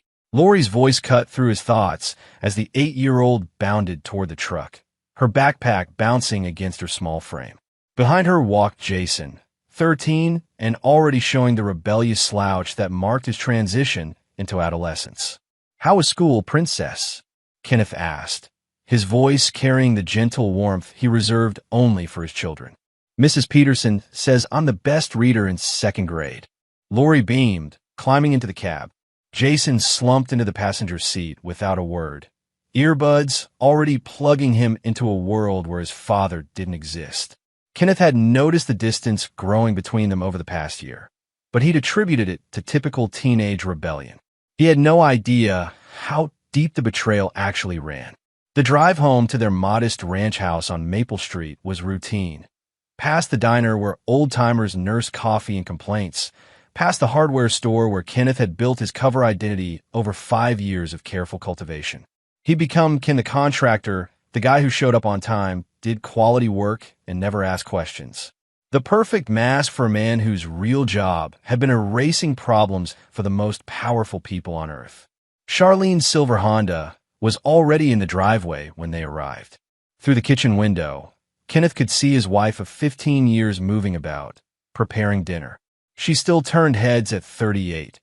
Auburn hair that caught sunlight like copper wire, green eyes that had once looked at him with genuine love, and a smile that had convinced him to leave his old life behind. That life seemed like a dream now. Code names, midnight extractions, governments that rose and fell based on decisions made in rooms that didn't officially exist. Kenneth had been known by many names in those circles: the Wolf, Shepherd Six, the Cleaner. He'd been the man sent when other operatives failed, when situations required someone willing to cross lines that others wouldn't even acknowledge existed. 5 years ago, he'd walked away from it all. Officially, Kenneth Witt had died in a classified operation in Eastern Europe. Unofficially, he'd been granted something rarer than diamonds in his world: a clean exit. The price had been simple: complete severance from his former life, periodic check-ins with his handler Preston Vaughn, and absolute discretion about his past. He'd thought it was worth it. He'd thought love could heal the hollow places that years of darkness had carved in his soul. "Kenneth," Charlene called from the kitchen, her voice carrying a note he couldn't quite identify. "Can you come in here for a minute?" As he walked through the front door, Lori chattering about her day, Kenneth's trained instincts whispered warnings he chose to ignore. The house felt different, charged with an undercurrent of tension that made the hair on his neck stand up. But this was his family, his sanctuary. He pushed the feeling aside. Charlene stood by the stove, stirring a pot of chili with mechanical precision. She didn't turn when he entered, and her shoulders held a rigid tension that spoke of decisions already made. "We need to talk," she said, still not facing him. "About what?" Kenneth kept his voice neutral, though every alarm in his head was now screaming. "About us. About this life." She finally turned, and Kenneth saw something in her eyes that cut deeper than any blade he'd ever faced. It wasn't anger or even sadness. It was indifference. Cold, complete indifference. "I can't do this anymore, Kenneth. I can't pretend that this is enough." The words hit him like a physical blow. "What are you talking about?" "This." She gestured around the kitchen with its cheerful yellow walls and family photos. This small town, paycheck-to-paycheck existence. The broken-down truck, the second-hand furniture, the constant worry about money. "I deserve better than this." Kenneth felt the foundations of his world shifting beneath his feet. "We agreed." "You agreed," Charlene snapped. "You decided we should move here, that you should become a contractor, that we should live like poor people. I never wanted this life, Kenneth. I never wanted any of this." The cruelty in her voice was like ice water in his veins. This wasn't the woman who had once told him that love mattered more than money, who had said she'd follow him anywhere. This was someone else entirely, someone cold and grasping and utterly foreign. "What about the kids?" he asked quietly. "What about them? Jason's already embarrassed by you. Do you see how he won't even talk to you anymore? And Lori, she's young enough to adapt. Children are resilient." Kenneth's hands clenched at his sides. In his former life, he'd killed men for far less than what Charlene was doing to him now. But this was his wife, the mother of his children, the woman he'd given up everything for. "There's someone else," he said. It wasn't a question. Charlene's chin lifted defiantly. Vincent Cowan owns 3 car dealerships and a construction company. He can give me the life I deserve.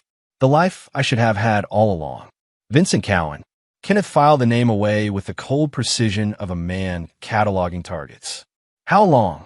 8 months. No shame, no apology. Just fact delivered like a weather report. 8 months. While Kenneth had been working 18-hour days to save money for Lori's birthday party, his wife had been planning his destruction. While he'd been lying awake at night worrying about making the mortgage payment, she'd been lying awake planning her escape. I want a divorce, Charlene continued. I've already spoken to a lawyer. Vincent says he'll help with the legal fees. Kenneth looked at this woman, this stranger wearing his wife's face, and felt something fundamental break inside him. Not his heart, though that was certainly shattered. Something deeper. Something that had kept the old Kenneth leashed and dormant for 5 years. The kids, he asked again, will stay with me. Vincent's willing to be a father to them. A better father than you've been. The words were designed to wound, and they found their mark. Kenneth had tried so hard to be a good father, to give his children the stability he'd never had. He'd coached Jason's little league team, taught him to throw a curveball and change a tire. He'd read bedtime stories to Lori every night, built her a treehouse with his own hands, and never missed a school play or parent-teacher conference. But he'd also had to work constantly to make ends meet. The cover identity he'd chosen, a small-time contractor, didn't allow for the kind of wealth that could compete with someone like Vincent Cowan. He'd thought his children understood that love mattered more than money. Apparently, they didn't. Where are they now? Kenneth asked. Jason's at basketball practice. Lori's upstairs doing homework. And after dinner, Charlene's eyes hardened. Vincent's taking us to dinner at the country club. He wants to meet the children properly. The casual way she said it, as if introducing her lover to her children while their father stood in the kitchen was the most natural thing in the world, nearly broke Kenneth's legendary self-control. I see. His voice was very quiet now, carrying undertones that would have made hardened killers take a step back. But Charlene didn't know Kenneth well enough to recognize the danger signs. I'll pack your things, she said dismissively. You can stay at the motel until you find something more permanent. Kenneth nodded slowly. And the house will be sold. Vincent says the market's good right now. Of course it would be sold. The house Kenneth had bought with money earned by blood and darkness. The house where he'd read bedtime stories and fixed broken toys and tried to build something pure and clean to balance the scales of his past. I need to get a few things from the garage, Kenneth said. Charlene waved him away like a bothersome fly. Whatever. Just make it quick. Vincent's picking us up at 6. Kenneth walked to the garage with measured steps, his mind already shifting into the cold, calculating mode that had made him a legend in circles that didn't officially exist. The old Kenneth, the husband and father, was dying. The wolf was stirring from his 5-year slumber. In the back corner of the garage, hidden behind paint cans and garden tools, was a metal toolbox that looked identical to dozens of others. But this one had a false bottom, and in that hidden compartment lay the tools of Kenneth's former trade. Satellite phone, encrypted communicator, access codes that could open doors most people didn't know existed. And most importantly, a business card with a single phone number and no name. Kenneth picked up the satellite phone and dialed a number he'd memorized but never expected to use again. Shepherd 6, a familiar voice answered. It's been a long time. Hello? Preston, Kenneth said quietly. I need to come in from the cold. There was a pause on the other end of the line. Preston Vaughn had been Kenneth's handler for over a decade. He'd been the one to arrange Kenneth's exit, to set up his new identity, to make Kenneth Witt disappear into a life of suburban mediocrity. Is the cover blown? Preston asked. No, but it served its purpose. Kenneth's voice was flat, emotionless. I'm ready to go back to work. Kenneth Witt is dead, he said with finality. He died today in this garage. What rises from his ashes, that's up to you to decide. Another pause. I'll need some time to arrange things. Can you give me 48 hours? I can give you until my family learns exactly what kind of man they've betrayed. Kenneth ended the call and stared at the phone for a long moment.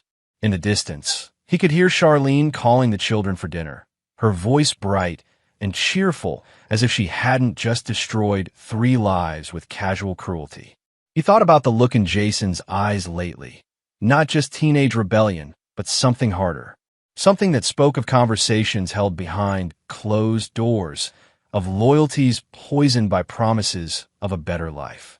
And Lori, sweet, innocent Lori, who would be taught to see her father as the poor relation, the failure, the man who couldn't provide the luxuries that Vincent Cowan's money could buy.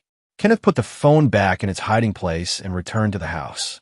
He would play the part of the devastated husband for 2 more days. He would pack his bags and move to the motel and let his family think they had won. But in 48 hours, they would learn the truth about the man they had betrayed. They would discover that Kenneth Witt had never been real, that he was just a role played by someone far more dangerous. And by then, it would be far too late for apologies. Chapter 2. The Price of Betrayal. The Sunset Motel squatted on Route 9 like a cancer, its neon sign flickering between vacancy and darkness with the irregular rhythm of a dying heart. Kenneth sat on the sagging bed in room 14, staring at walls the color of old mustard and listening to the couple next door argue about money through paper-thin walls. 47 hours had passed since his conversation with Preston Vaughn. In that time, Kenneth had watched his family step seamlessly into their new life as if he had never existed. Through carefully placed surveillance, old habits died hard. He'd observed Charlene shopping for a new wardrobe with Vincent's credit card, Jason getting fitted for private school uniforms, and Lori being showered with toys and clothes that Kenneth's contractor wages could never have provided. The speed of their transition was breathtaking in its cruelty. No mourning period, no difficult adjustment. Just immediate gratitude for their elevation to a higher social class. His encrypted phone buzzed. A text message with just an address and a time, midnight. Warehouse District, Pier 7. Kenneth deleted the message and checked his watch. 11:30 p.m. Time to shed the last vestiges of Kenneth Witt forever. The Warehouse District at midnight was a maze of shadows and fog rolling in from the harbor. Kenneth's footsteps echoed off wet pavement as he made his way to Pier 7, where a black sedan waited with its engine running. The driver's window rolled down, revealing Preston Vaughn's weathered face. "Get in," Preston said simply. Kenneth slid into the passenger seat and studied his former handler. Preston looked older, gray threading through his dark hair, new lines around his eyes, but the intelligence in his gaze remained sharp as a blade. "You look like hell," Preston observed. "I feel worse." Kenneth's voice was rough from disuse. He'd barely spoken to anyone in 2 days. "Tell me you have something for me." "I do. But first, I need to know if you're sure about this. Once you're back in the game, there's no returning to suburban anonymity. Kenneth Witt dies tonight, permanently." "Good." He was weak. He let emotion cloud his judgment.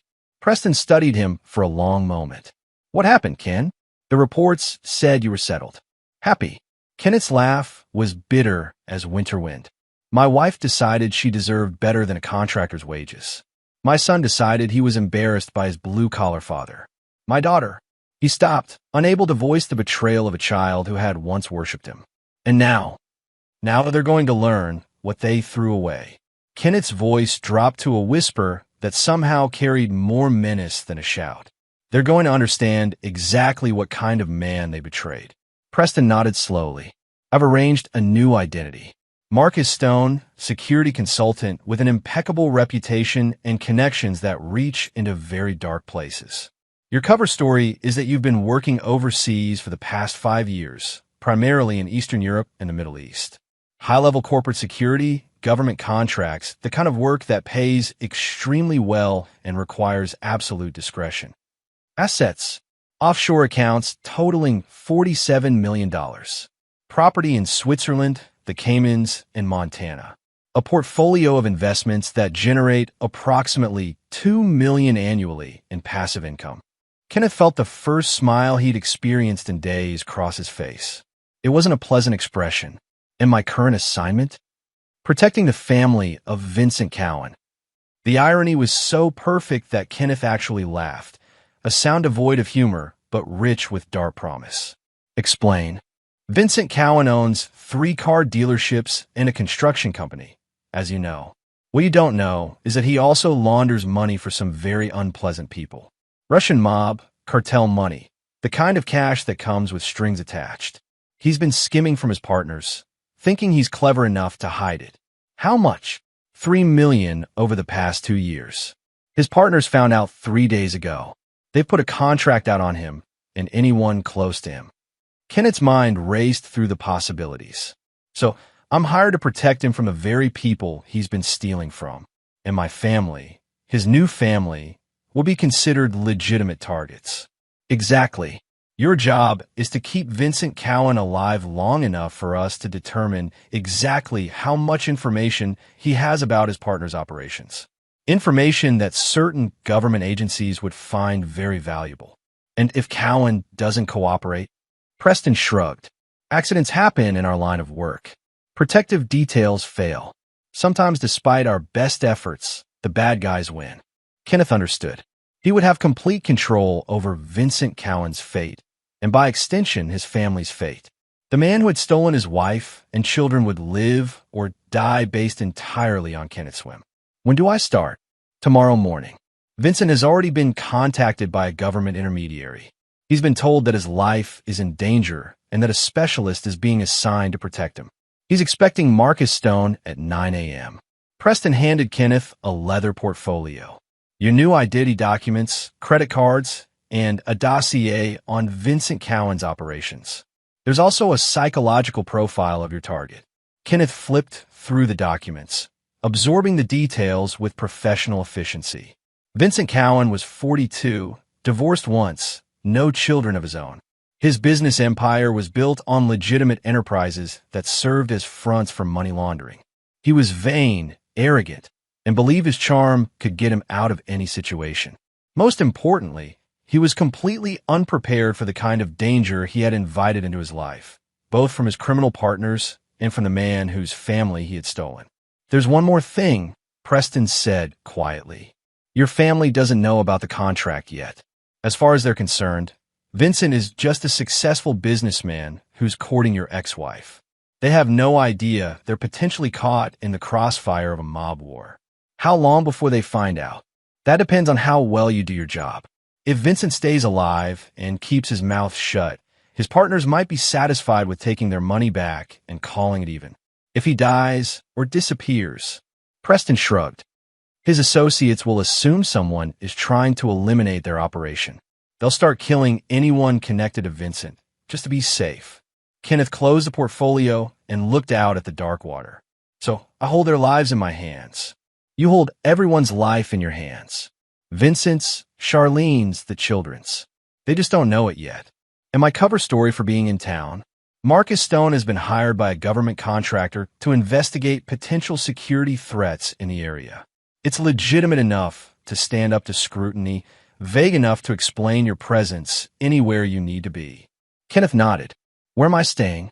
The Grandview Hotel, penthouse suite. Marcus Stone doesn't slum it in roadside motels. Preston reached into the glove compartment and pulled out a set of keys. Your car is in the hotel garage. Black Mercedes S-Class, fully equipped. Everything Marcus Stone would drive. Kenneth took the keys and stepped out of the sedan. Preston, yeah. Thank you. Don't thank me yet. You might not like where this leads. Kenneth smiled that cold, predatory smile again. I'm counting on it. As the sedan pulled away, Kenneth stood alone on the pier, breathing in the salt air and feeling the old familiar weight of purpose settling on his shoulders. Kenneth Witt was dead. Marcus Stone was about to be born. And Vincent Cowan, the man who thought he had won everything, was about to discover that he had actually signed his own death warrant. Kenneth walked back toward the city lights, already planning his first move. Tomorrow, he would introduce himself to the man who had stolen his family. He would smile and shake Vincent's hand and promise to keep him safe from the monsters who wanted him dead. What Vincent wouldn't know was that he had just invited the most dangerous monster of all into his life. And this monster had very personal reasons for wanting to watch Vincent Cowan's world burn. Chapter 3. The Theater of War. Vincent Cowan's construction company occupied a gleaming steel and glass building in the business district, a monument to success that screamed money and power to anyone driving past. Kenneth, now Marcus Stone, parked his Mercedes in a visitor's space and studied the building with professional interest. He'd spent the previous night in the penthouse suite, transforming himself into his new identity. Gone were the work boots and flannel shirts of Kenneth Witt. Marcus Stone wore Italian leather shoes, a tailored charcoal suit, and a watch that cost more than Kenneth's pickup truck. His hair was styled, his nails manicured, and his bearing carried the quiet confidence of a man accustomed to being the most dangerous person in any room. The lobby was all marble and brass, designed to impress clients and intimidate competitors. Kenneth approached the reception desk, where a young woman with perfect teeth smiled at him with practiced professionalism. "I'm Marcus Stone," he said, his voice carrying the cultured tones of expensive education. "I have a 9 o'clock appointment with Mr. Cowan." "Of course, Mr. Stone. Mr. Cowan is expecting you. 23rd floor, corner office." The elevator ride gave Kenneth time to center himself, to push down the rage that threatened to consume him and replace it with cold, calculating purpose. He was no longer the betrayed husband seeking revenge. He was Marcus Stone, security specialist, here to do a job. Vincent Cowan's office was exactly what Kenneth had expected. Oversized everything, from the mahogany desk to the leather chairs to the ego of the man behind it all. Vincent himself was tall and lean, with silver hair perfectly styled and the kind of tan that spoke of weekends on expensive boats. He was, Kenneth admitted grudgingly, exactly the kind of man who would appeal to someone like Charlene. "Mr. Stone," Vincent rose from behind his desk, hand extended and smile blazing with confidence. "I have to say, I wasn't expecting someone quite so distinguished. The government description made you sound like some kind of military grunt." Kenneth shook the offered hand, noting the soft skin of a man who had never done real work, and smiled back. "I find it useful when people underestimate me, Mr. Cowan. It makes my job easier. Please call me Vincent. And your job is keeping me alive, right? I have to admit, this whole situation seems a bit surreal. I mean, I run legitimate businesses. I've never been involved in anything that would warrant death threats." The lie rolled off Vincent's tongue with practiced ease. Kenneth filed away this confirmation of the man's dishonesty and took a seat in one of the oversized chairs. "I'm afraid the people who want you dead don't see it that way," Kenneth said calmly. "My sources indicate that certain business associates of yours believe you've been creative with their financial arrangements." Vincent's confident smile flickered for just a moment, a micro-expression that confirmed he knew exactly what Kenneth was talking about. "I have no idea what you mean." "Of course not. That's why I'm here." Kenneth leaned back in his chair, projecting the calm competence of a man who dealt with life-threatening situations as casually as most people discuss the weather. "Tell me about your family situation. I understand you're involved with a woman who has children." "Charlene, yes. Beautiful woman. We're quite serious about each other." Vincent's smile returned, smug and possessive. "Her children are wonderful. The boy's a natural athlete, and the little girl is bright as a whip. They deserve better than what they had." Kenneth's jaw tightened fractionally, the only sign of the fury building inside him. What did they have before? A father who couldn't provide for them properly. Blue-collar type, you know? Good enough man, I suppose, but limited. Charlene says he was always struggling to make ends meet, working all the time just to keep their heads above water. The children were starting to feel embarrassed by their situation. Each word was a knife between Kenneth's ribs, delivered with casual cruelty by a man who had no idea he was talking to the father he was describing. Kenneth forced himself to remain perfectly still, perfectly calm. "I see. And where is this former husband now?" "Moved out to some fleabag motel. Charlene says he took it pretty hard, but honestly, she's better off without him. The children certainly are. I can give them opportunities their biological father never could." Kenneth nodded thoughtfully. "About these children, if there's a credible threat against you, they could be considered targets as well. Criminals don't typically make distinctions between blood family and romantic attachments." For the first time, Vincent looked genuinely concerned. "You're saying Charlene and the kids could be in danger?" "I'm saying that the people who want you dead have a very simple philosophy.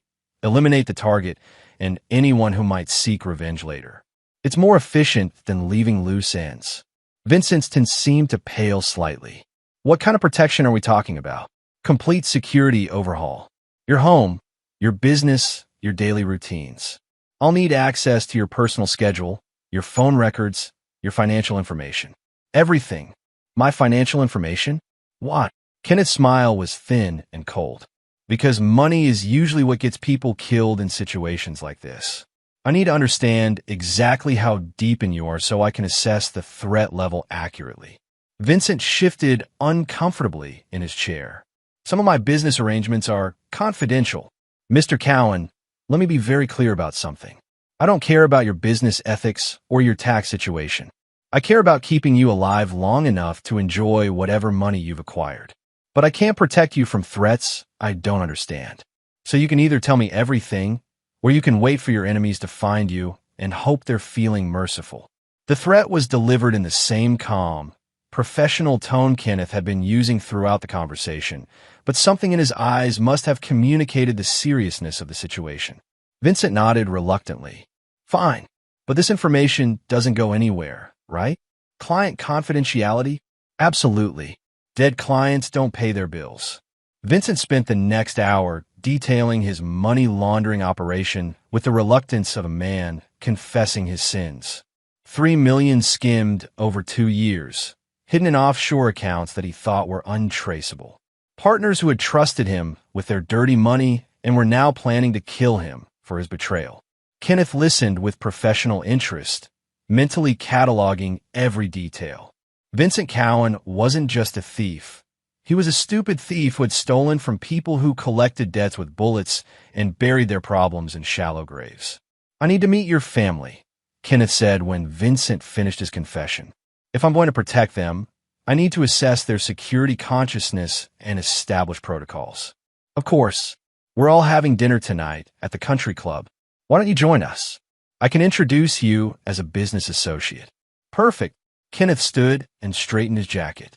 I'll need a complete guest list for tonight, as well as the layout of the club and the names of all staff who will be working. I'll also need to inspect your home and establish security protocols there. Jesus, is all that really necessary? Kenneth looked at Vincent with the cold stare of a professional killer. Mr. Cowan, 3 days ago, a very dangerous organization put a price on your head. Yesterday, they started moving assets into position. Tonight, they'll begin implementing their plan. Everything I do from this moment forward is absolutely necessary. The only question is whether you want to be alive next week to regret the decisions that put you in this position. Vincent swallowed hard and nodded. Whatever you need. Excellent. I'll pick you up at your home at 6 o'clock. We'll drive to the club together so I can assess potential threats along the route. Kenneth shook Vincent's hand again and left the office, his mind already racing ahead to the evening's possibilities. Tonight, he would come face to face with Charlene and the children for the first time since their betrayal. They would see him as Marcus Stone, successful security specialist, a man with obvious wealth and power. They would see what they had thrown away when they chose Vincent Cowan's money over Kenneth Witt's love. But more importantly, tonight would begin the careful choreography of Vincent Cowan's destruction. Kenneth would protect him from outside threats while systematically dismantling his life from within. Every security measure would become a trap. Every protection would become a prison. Vincent Cowan thought he had won Charlene and the children through superior wealth and status. But he had actually stolen them from a man who killed for a living and had never learned to forgive. Tonight, the real war would begin. Chapter 4. Face to Face with Ghosts. The Grandview Country Club squatted on 50 acres of manicured perfection, its colonial facade and rolling golf course screaming old money and exclusivity. Kenneth, Marcus Stone, drove his Mercedes through the gates at precisely 7 p.m., having spent the previous hour conducting security sweeps of the building and grounds. Vincent sat in the passenger seat, nervously adjusting his tie and making small talk that Kenneth ignored. The man had no idea that his protector was planning his destruction with the same methodical precision he used to plan security protocols. There they are, Vincent said as they pulled into the circular drive. Kenneth's breath caught in his throat despite his professional composure. Charlene stood on the club steps wearing an emerald green dress that hugged her figure and caught the light from the building's facade. Beside her stood Jason, uncomfortable in a blazer and tie that probably cost more than most teenagers' entire wardrobes. And Lori. Lori wore a pink dress with white tights and patent leather shoes, her hair done up in careful curls that framed her face like a halo. She looked like a different child, not the daughter who had run to his truck each day after school, but a small stranger being groomed for a world Kenneth had never been able to provide. "Beautiful family," Kenneth said, his voice perfectly controlled. "They are, aren't they?" Charlene's quite the catch. Can't believe her ex-husband let her slip away. Kenneth parked the car and stepped out, his movements fluid and confident. As they approached the steps, Charlene's eyes widened slightly as she took in Marcus Stone's expensive clothes and obvious sophistication. "Charlene, kids, I'd like you to meet Marcus Stone," Vincent said proudly. "He's a security consultant who's going to be working with me for a while." Kenneth extended his hand to Charlene, noting the way her fingers lingered against his and the calculating look in her eyes as she assessed his obvious wealth. "Pleasure to meet you, Mrs. Douglas," she said quickly. "Charlene Douglas. I've gone back to my maiden name." The lie was smooth and practiced. She was still legally Charlene Witt, would be until the divorce was finalized, but she was already erasing Kenneth from her identity. "And these must be your children," Kenneth said, turning to Jason and Lori. Jason mumbled a greeting without meeting Kenneth's eyes, but Lori stepped forward with the confidence that her new clothes and circumstances had apparently given her. "I'm Lori," she said brightly. "Are you here for dinner too?" "I am indeed, Miss Lori. Your mother's friend Vincent has asked me to join you." Kenneth studied his children with professional detachment, noting the changes that 2 days of Vincent's influence had wrought. Jason's posture was different, less slouched, more confident. His shoes alone probably cost $500. Lori's innocence remained, but there was a new awareness in her eyes, an understanding that money meant options and options meant power. They had been bought, both of them, as easily as Vincent had bought their mother. "Shall we go in?" Vincent asked, placing a possessive hand on the small of Charlene's back. The country club's dining room was everything Kenneth had expected. Crystal chandeliers, white tablecloths, and the hushed conversations of people who had never worried about money.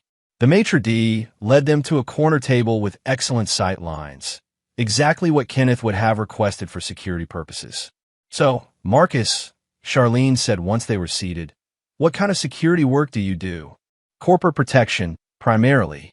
I specialize in situations where executives face credible threats from business rivals or criminal organizations." Charlene's eyes sharpened with interest. "That sounds exciting and profitable." "It can be both. The clients who need my services tend to compensate well for discretion and competence." "Have you always done this kind of work?" Jason asked, speaking for the first time since they'd been introduced.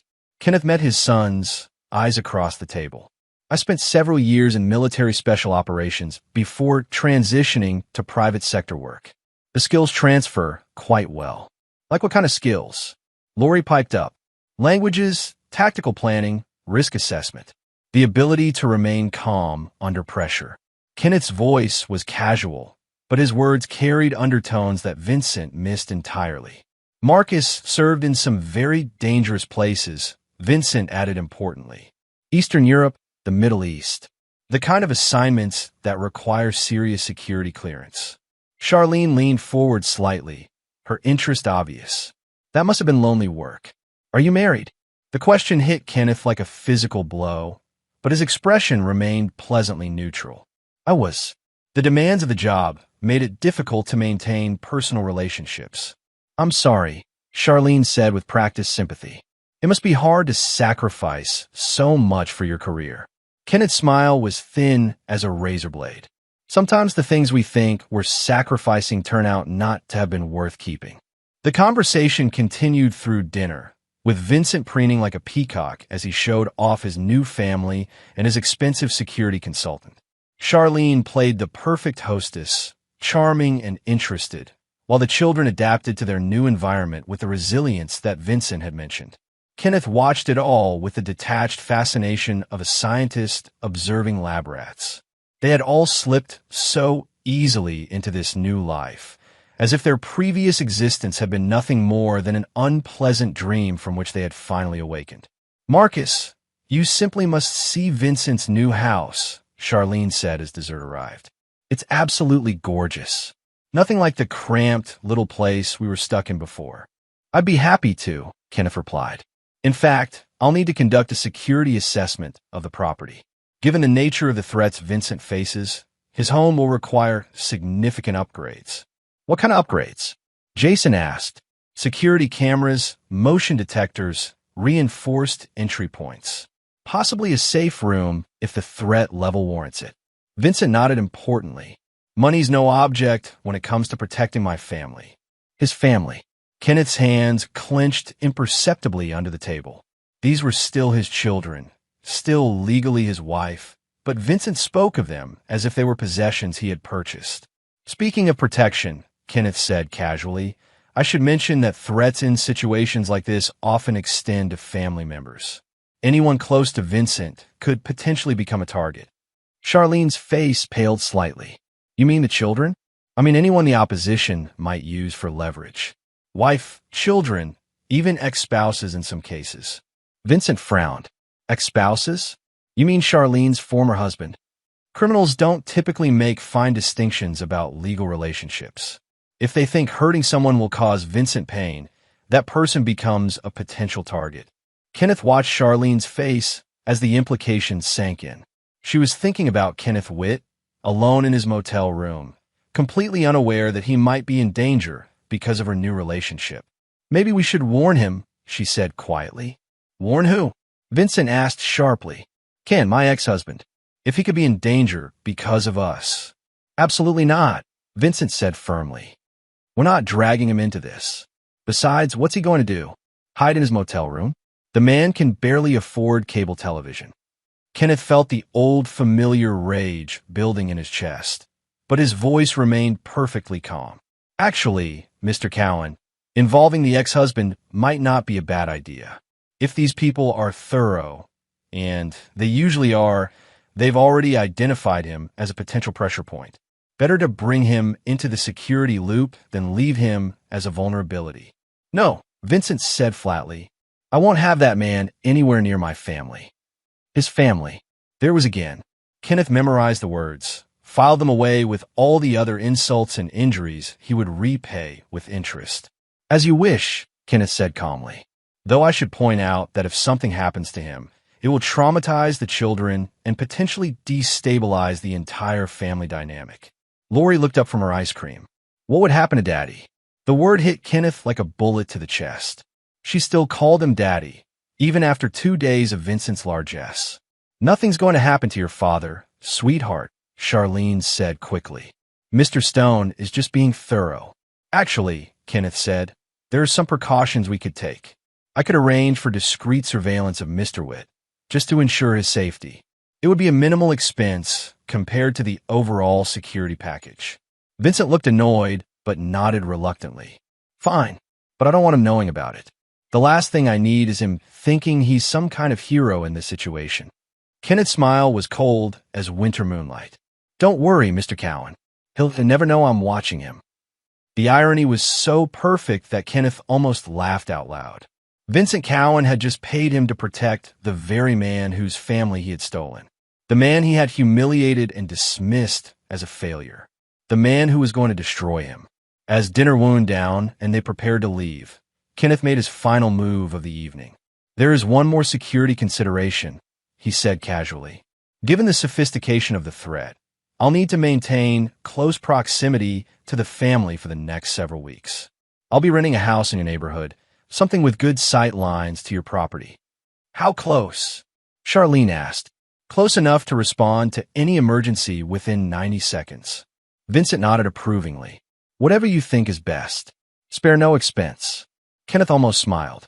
Vincent Cowan was paying him to move into their neighborhood, to watch their house, to become part of their daily lives. He was funding his own destruction and thanking Kenneth for the privilege. As they left the restaurant, Lori tugged on Kenneth's sleeve.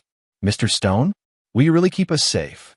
Kenneth looked down at his daughter, his beautiful, innocent daughter who had no idea she was talking to the father she thought she'd left behind. I promise you, Lori, he said quietly, that I will do everything in my power to protect what matters most. She smiled and skipped ahead to catch up with Jason and Charlene. Kenneth watched her go, his heart breaking and hardening simultaneously. He would protect her. He would protect both his children. But he would also teach them the cost of betrayal, the price of choosing money over loyalty. And Vincent Cowan, the man who thought he had won everything, would learn that some victories come with consequences beyond imagination. The war was about to begin in earnest. Chapter 5. The News Titans. The house Kenneth rented was a modest colonial on Elmwood Drive, exactly 3 houses down from Vincent Cowan's newly purchased mansion. From his second-floor window, he had perfect sight lines to every entrance and most of the windows of what had become his target's fortress. It had been a week since the dinner at the country club, 7 days of careful positioning and patient observation. Kenneth had established himself as Marcus Stone with methodical precision. Expensive furniture delivered and arranged, high-end security equipment installed, and cover stories meticulously crafted for every neighbor who stopped by to introduce themselves. To the outside world, Marcus Stone was exactly what he appeared to be, a wealthy security consultant protecting a local businessman from unspecified threats. The fact that the businessman in question had stolen the consultant's family was known only to Kenneth himself. His morning routine had become a carefully choreographed dance of surveillance and psychological warfare. At 6:30 a.m., he would position himself at his kitchen window with a cup of coffee and a high-powered telephoto lens, watching as his former family began their day. Vincent was usually first up, emerging from the master bedroom in silk pajamas that probably cost more than Kenneth's monthly motel rent had been. He would pad downstairs to collect the newspaper and coffee, master of his domain and blissfully unaware that every movement was being cataloged by hostile eyes. Charlene would appear next, wrapped in a robe that Kenneth didn't recognize, new, expensive, purchased with Vincent's money. She moved through the kitchen with the confidence of a woman who had finally found her proper place in the world, no longer worried about grocery bills or mortgage payments. The children were last. Jason had adapted to private school with remarkable ease, trading his public school friends for the sons and daughters of Vincent's wealthy associates. He carried himself differently now, shoulders back, chin up, the bearing of someone who belonged in exclusive circles. But it was Lori who broke Kenneth's heart most thoroughly. His 8-year-old daughter had become a small princess, dressed each morning in designer clothes and driven to private school in Vincent's luxury SUV. She seemed happy, genuinely happy, in a way that cut Kenneth deeper than any blade. This morning's surveillance revealed something new. A black Escalade with tinted windows had been parked across the street from Vincent's house for the past 3 days. Kenneth recognized the occupants from the dossier Preston had provided: Viktor Kozlov and Dmitry Petrov, enforcers for the Russian organization that Vincent had been stealing from. They were getting impatient. Kenneth's secure phone buzzed with an encrypted message. Principals growing restless. Timeline accelerating. Suggest immediate action. He deleted the message and finished his coffee, mind racing through possibilities. The Russians weren't known for their patience, and $3 million was serious money even to them. If they decided to move against Vincent tonight, Charlene and the children would be sleeping under the same roof. His family would be in the crossfire. Kenneth made his decision with the cold calculation that had made him legendary in his former profession. He had originally planned to let the situation develop slowly, to savor Vincent's gradual destruction over weeks or months. But if the Russians forced the timeline, he would adapt. Today, Vincent Cowan would learn exactly how much danger he had brought into his new family's life. At 9 a.m. sharp, Kenneth rang the doorbell of Vincent's mansion. The door was answered by Maria, the housekeeper Vincent had hired to maintain his image of success. "Mr. Stone," she said with a relieved smile. "Mr. Cowan is in his office. He's been very nervous this morning." Kenneth found Vincent pacing behind his oversized desk, still in his silk pajamas and looking like a man who hadn't slept well. Marcus, thank God you're here. I think someone's been watching the house. The black Escalade, Kenneth said calmly. Viktor Kozlov and Dmitry Petrov. I've been monitoring them for the past 72 hours. Vincent's face went pale. You know who they are? I know everything about them. Their methods, their capabilities, their timeline for action. Kenneth's voice was matter-of-fact, as if discussing the weather. They're here to kill you, Vincent. The only question is when. Jesus Christ. Vincent collapsed into his chair, suddenly looking older than his 42 years. What do? We have two options. We can arrange for your immediate relocation to a secure facility until this situation resolves itself, or we can end the threat permanently. End it? What do you mean, end it? Kenneth's smile was thin and predatory. I mean, we kill them before they kill you. Vincent stared at him in shock. We can't just. These are people. Human beings. Human beings who have spent the past week planning the murder of your entire family, Kenneth replied coldly. Viktor Kozlov has personally killed 14 people that we know of.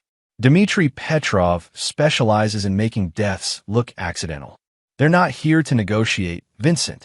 They're here to erase you and anyone who might seek revenge later. But the police won't arrive in time to save you. By the time you call 911, you'll already be dead. Kenneth leaned forward, his eyes boring into Vincent's. These men are professionals. They've killed families before. Husbands, wives, children. It makes no difference to them. Vincent's hands shook as he reached for his coffee cup. What about Charlene and the kids? Can we get them somewhere safe? Where? Kenneth asked. Your house is being watched.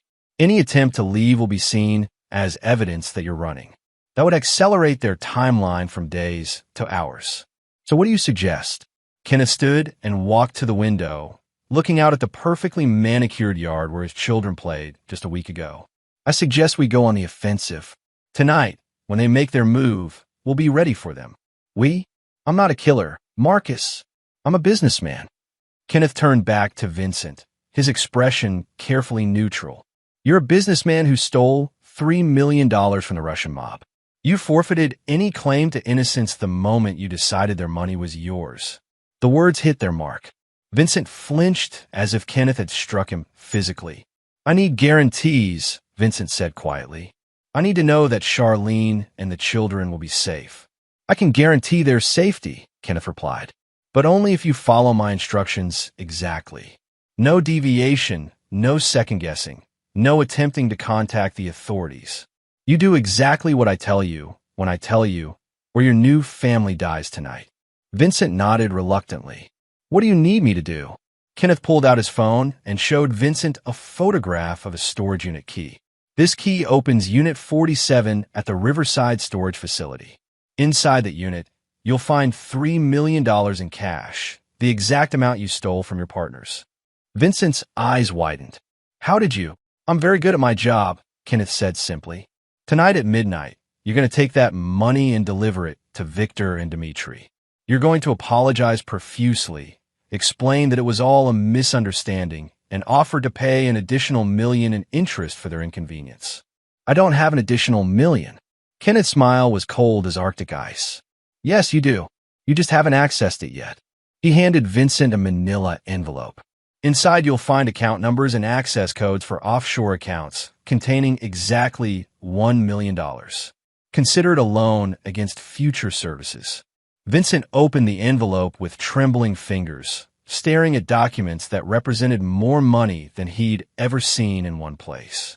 I don't understand. Why are you helping me like this? Kenneth's eyes were flat and emotionless as a shark's. Because dead clients don't pay their bills, Vincent, and because I've grown quite fond of your family.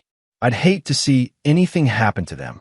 The truth was far more complex and infinitely more dangerous, but Vincent would never understand it. He was a small man who thought in small terms, incapable of grasping the scope of the destruction that Kenneth was orchestrating around him. What happens after I give them the money? If they accept it, you live. If they don't, Kenneth shrugged. Then we implement option 2, which is, you really don't want to know. Kenneth left Vincent to contemplate his options and drove back to his rented house. From his window, he could see Charlene working in the garden, while Lori played on the swing set that Vincent had installed in the backyard. They looked peaceful, content, utterly unaware that their lives hung in the balance. His secure phone buzzed again. Another message from Preston. Situation deteriorating. Russians planning move tonight. Suggest immediate extraction of asset. Kenneth deleted the message without responding. Preston didn't understand that this had stopped being about the mission the moment Kenneth had seen his family at the country club. This had become personal in ways that no government handler could comprehend. Tonight, Viktor Kozlov and Dmitry Petrov would learn what happened when professional killers met someone who killed for love instead of money. Tonight, Vincent Cowan would discover the true cost of stealing another man's family. And tonight, Kenneth would begin the final phase of his revenge, a reckoning that would leave his betrayers with nothing but ashes and regret. Chapter 6. The Edge of the Abyss. The meeting was set for midnight at the abandoned Riverside warehouse, a location Kenneth had chosen for its isolation and excellent acoustics. Screams carried well in empty buildings. He arrived at 11:30 p.m., giving himself time to position surveillance equipment and ensure that every word spoken would be recorded for posterity. Vincent's Mercedes pulled into the parking lot at exactly midnight, headlights cutting through the darkness like searching fingers. Behind him, the black Escalade followed at a discreet distance, its occupants no doubt pleased that their target had finally decided to make himself available. Kenneth watched from his concealment on the warehouse's second floor, night vision goggles allowing him to track every movement with perfect clarity. Vincent emerged from his car carrying a black duffel bag that contained $4 million, $3 million in stolen money, plus $1 million in interest that Kenneth had so generously provided. Viktor Kozlov and Dmitry Petrov stepped out of the Escalade with the casual confidence of apex predators. Both men were large, broad-shouldered, and moved with the fluid economy of motion that marked professional killers. They wore dark suits and expressions of cold amusement, clearly enjoying the fear that radiated from Vincent in visible waves. "Mr. Cowan," Victor said in accented English, "how good of you to finally accept our invitation." "I brought the money," Vincent said quickly, his voice cracking with terror. "All of it plus interest. $3 million you gave me, plus $1 million extra for the inconvenience." Dmitry stepped forward and unzipped the duffel bag, examining the neat stacks of currency with professional interest. "This appears to be correct amount," he said in heavily accented English. "Good," Victor replied, but his smile held no warmth. "Unfortunately, Mr. Cowan, money is no longer sufficient to resolve this situation." Vincent's face went white. "What do you mean? I brought everything I owe you, plus extra. We're square now, right?" "Square." Victor laughed, a sound like breaking glass. "Mr. Cowan, you stole from us. You thought you were clever enough to hide your theft, smart enough to make fools of dangerous men. Money alone cannot repair such insult. Then what do you want?" "We want you to understand consequences of your actions," Dmitry said, pulling a pistol from his jacket. "We want your family to understand these consequences as well." Kenneth felt ice water flood his veins. They weren't just planning to kill Vincent. They intended to murder Charlene and the children as well. His children, his family. The cold rage that had been building for days suddenly crystallized into something harder than diamond and twice as sharp. These men had signed their own death warrants the moment they threatened his family. "Please," Vincent begged, falling to his knees. "Please don't hurt them. They don't know anything about this. They're innocent." "No one is innocent, Mr. Cowan," Victor said philosophically. "Your woman chose to be with thief. Your children benefit from stolen money. They share your guilt." Kenneth had heard enough. He moved with liquid silence through the warehouse shadows, closing distance while the Russians focused on their terrified victim. Every step was calculated, every breath controlled, every movement designed to bring him within striking range without detection. "Actually," Kenneth said, stepping into the circle of light cast by Vincent's headlights, "I think you gentlemen have made a serious miscalculation." All three men spun toward the sound of his voice. Victor and Dmitry immediately raised their weapons, training them on this unexpected intruder who had materialized from the darkness like a ghost. "Who are you?" Victor demanded. "Marcus Stone," Kenneth replied calmly, keeping his hands visible and non-threatening. "Mr. Cowan's security consultant." "Security consultant?" Dimitri laughed harshly. "You are very bad at your job if you allow your client to walk in a trap." Kenneth's smile was cold as winter starlight. "Who says this is a trap for him?" The words hung in the air for a heartbeat before Kenneth moved. Years of training compressed into 3 seconds of explosive violence that left Viktor Kozlov unconscious on the concrete floor and Dmitry Petrov disarmed and pinned against the warehouse wall with a combat knife pressed against his throat.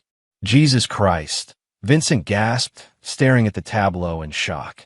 "How did you—" "Be quiet," Kenneth said without taking his eyes off Dmitry.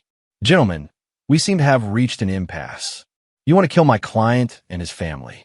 I want to keep them alive. I propose a compromise." "What kind of compromise?" Dmitry asked, his English suddenly much clearer now that adrenaline had sharpened his focus. "You take your money and leave town. Tonight.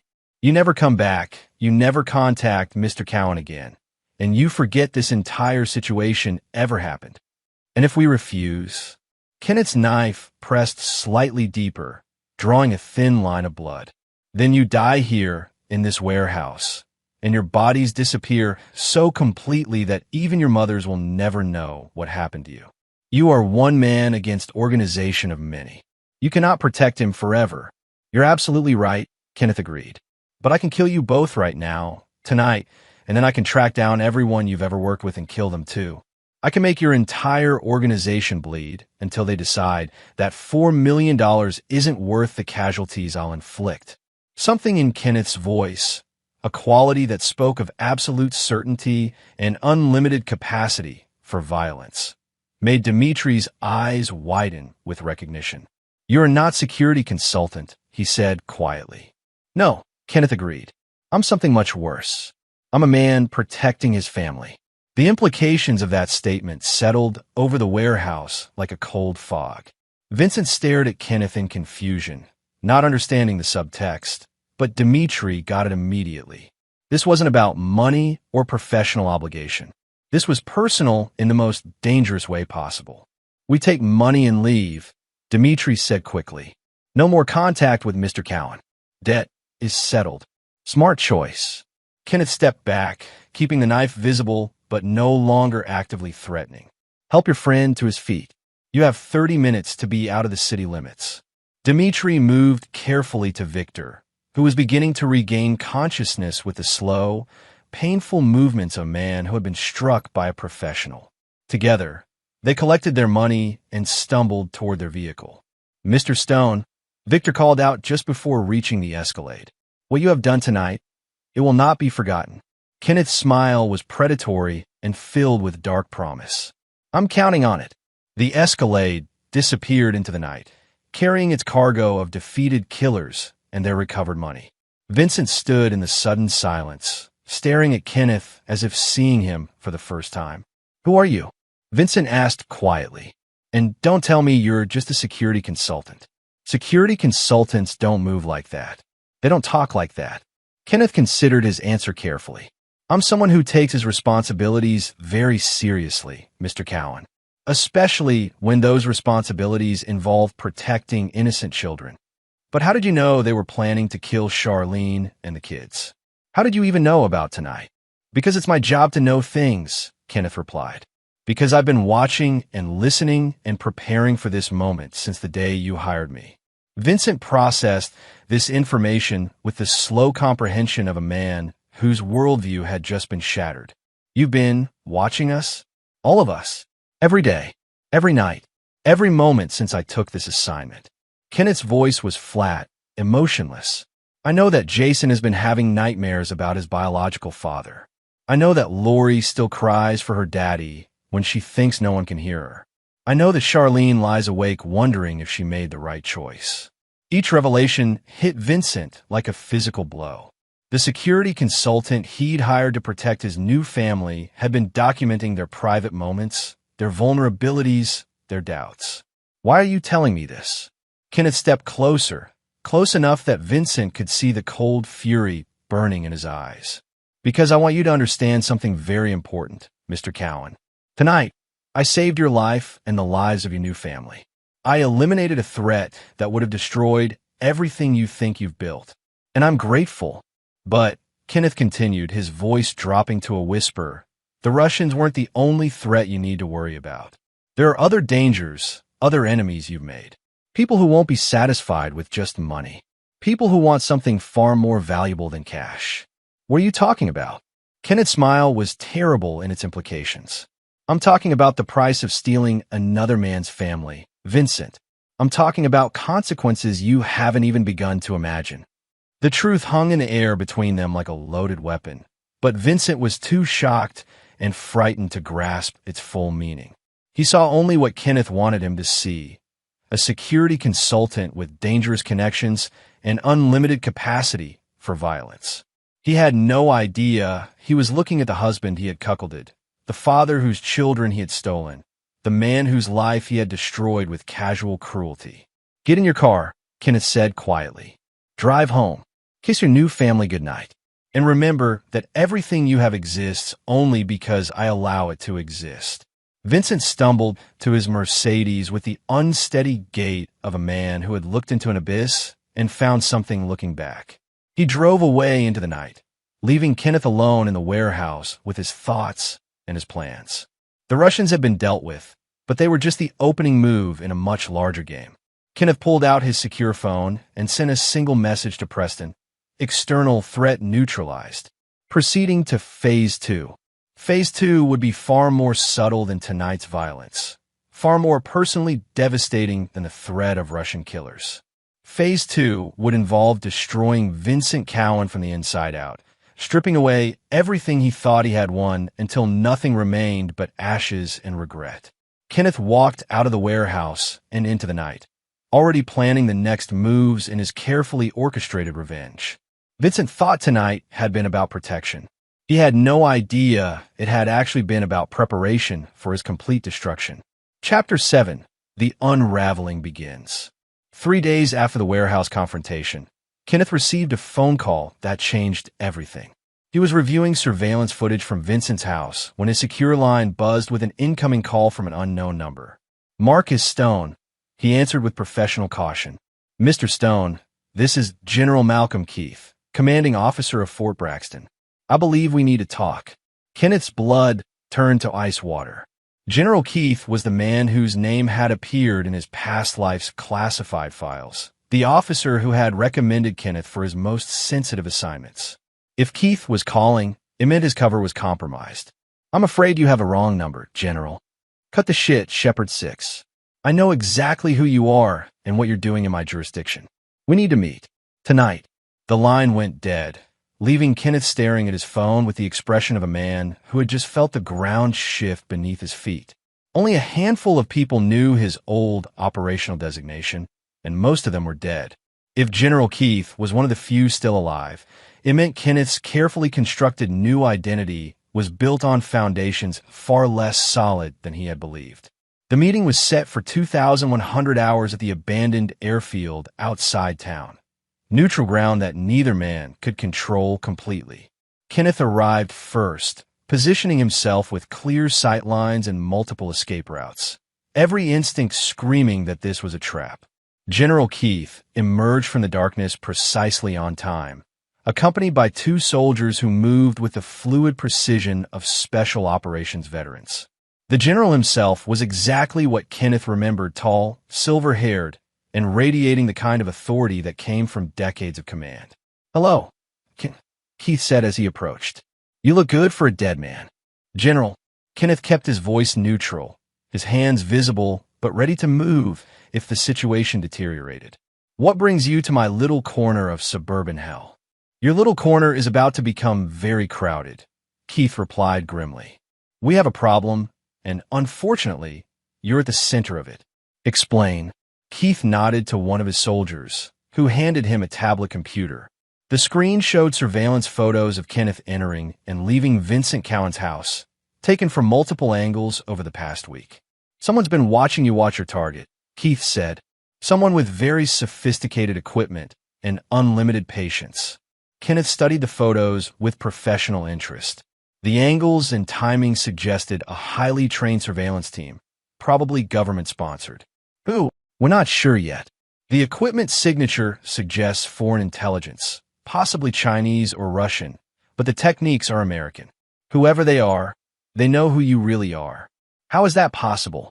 My extraction was clean. My new identity was bulletproof.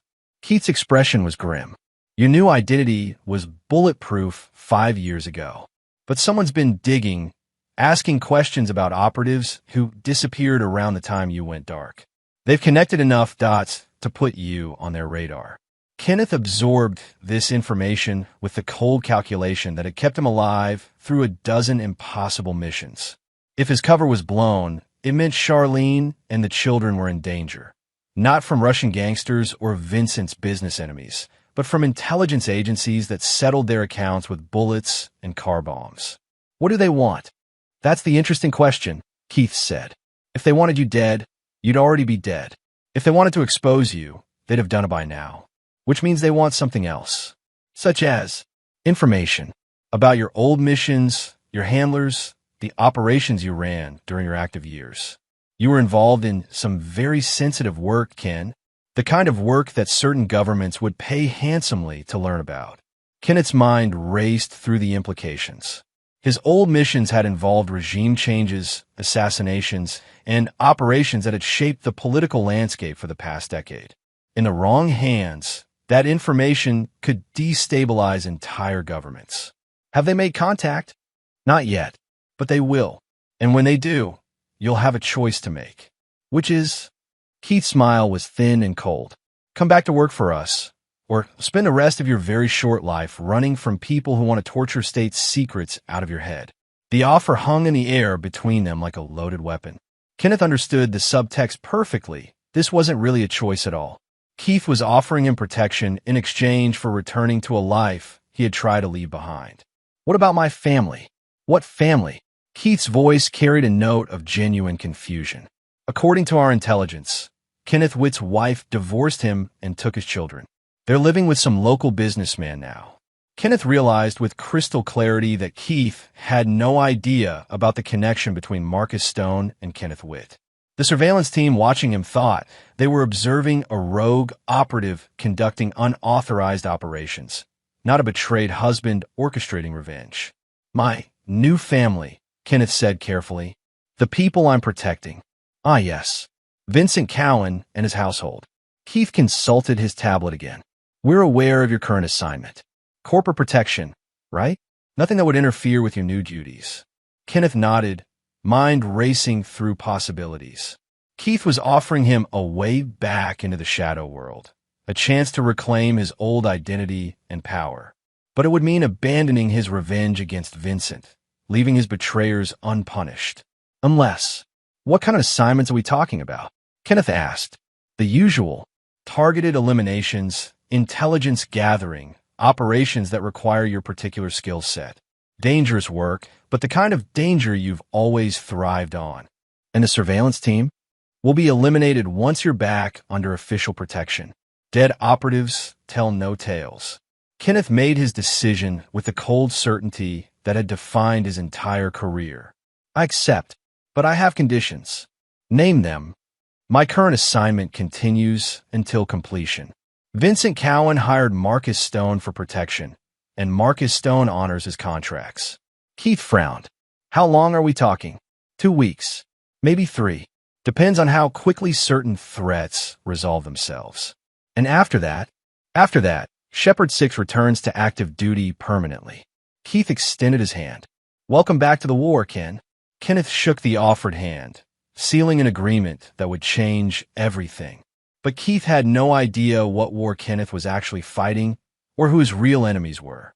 As the general and his soldiers disappeared back into the darkness, Kenneth pulled out his phone and sent a single encrypted message to Preston. Timeline accelerated. Require immediate asset deployment for final phase operations. The response came within minutes. Assets standing by. Authorization granted for terminal protocols. Kenneth smiled as he deleted the messages. General Keith thought he was recruiting a rogue operative back into government service.